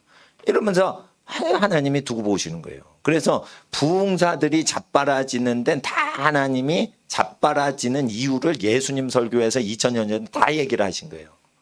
그래서 그 말씀 그대로 가르쳐 지키지 않으면 부흥사고 나발이고 목사고 사도권 간에 다 작살나는 거예요. 그냥. 그러니까 하나님 앞에서 미국이 위험하니까 미국은 선교지 대상인 거예요. 미국은 선교할 대상인 거예요, 지금. 예. 그러니까 미국이 근데 북한보단 좋은 나라라는 거예요. 예. 그러니까 하나님 앞에서 땀 흘려서 생계를 보러 오시는 남편이 들어오시면은 그 남편이 죄를 짓지 않는 사람을 만들려고 하지 마시고 지친 몸을 편히 쉬고 잠을 자게 하고 샤워를 하고 푹 쉬거나 맛있는 걸 먹게끔만 도와주고 쉼터로만 딱 집을 만들어야지 남편한테 자꾸만 밖에 일을 물어보고 그렇게 하면 어떻게 해 요렇게 하지 이러고 자꾸만 그러면은요 그거는 이게 뭐냐면 15라운드 권투하고 링으로 돌아왔어. 아니, 그러니까 10라운드 권투하고 또 링으로 돌아왔어. 11라운드 이제 나가야 되는데 저기 코너에 딱 있어. 그런데 그렇게 하면 어떻게 해? 그렇게 하면 어떻게 해? 에? 좀 잘해봐. 힘을 내. 그거밖에 없어. 그런데 힘이 없는데 그걸 너무 두려 맞고 힘들어서 두려 맞고 막 이러는데 왜 맞아? 맞지 마. 코치가 그렇게 하고 1분 동안 막 잔소리해요. 그리고 종 땡 치면 다시 나가서 하죠. 두져 맞고 뻗어버리는 거냐. 그러니까 권투를 해보지도 않은 여자가 권투 시합에 나간 선수가 못하니까 막 저쪽은 잘하는데 왜 당신은 맞아? 좀 때려봐. 이러면서 막 짜증을 다 부리는 거예요. 1분 들어와서 내 짜증 좀 들어봐라. 막 짜증하고. 그리고 출근시키고. 그러면 남편이 바람 피는 거예요. 그런데니까. 그러니까 뭐냐면은 안정을 못하니까 바람을 피는 게 있어요. 물론 저는 바람 핀 적이 없습니다. 하나님 앞에 이거 말 잘해야지 또. 에? 하나님 앞에서 여러분 남편들이 얼마나 세상에서 두져 맞고 삽니까? 뭐. 집에 오면은 쉬게 해야 돼요. 아무 얘기하지 마 그냥 푹 쉬게 하는 거예요. 제일 맛있는 거 언제 꺼내요? 아버지 퇴근해서 왔을 때 그때 꺼내야 되는 거예요. 그럼 묻지 마라 이거요. 오늘 잠자다 편히 죽더라도 뭐 얘기를 하지 말고 그냥 밥이나 처먹이고 그냥 뜨겁게 샤워를 하고 그냥 쉬게끔 하라요. 그 자리에서 송장이 되더라도 그냥 극진하게 쉬게만 하라 이거요. 그게 믿음이요. 그게 믿음. 지금 누가 고생을 하는디야. 하나님 앞에 오늘 수요일 날 귀가하시는 여러분 가정에 하나님의 복이 함께 하실 겁니다. 이제 기도하겠습니다. 거룩하신 아버지 하나님, 오늘 귀하신 집안들 성도님들 집안으로 귀가하시는 모든 집안에 한없는 은혜와 축복으로 함께하여 주시옵소서. 부모님들 모든 범사가 잘 되시고 자녀들 자손대대 잘 되게 하시는 주의 나라에 임하여 주시옵시고 세상 끝날까지 예수님 설교는 한 구절도 잊지 않고 모든 세상에 나가 전파하는 집안 식구들 되도록 복의 집안들 되게 하옵시고 축복의 근원이 되는 집안들 되게 하옵소서. 예수님의 이름으로 축복하며 기도합니다. 아멘. 주여 부르짖고 귀가하시겠습니다. 주여 주여 주여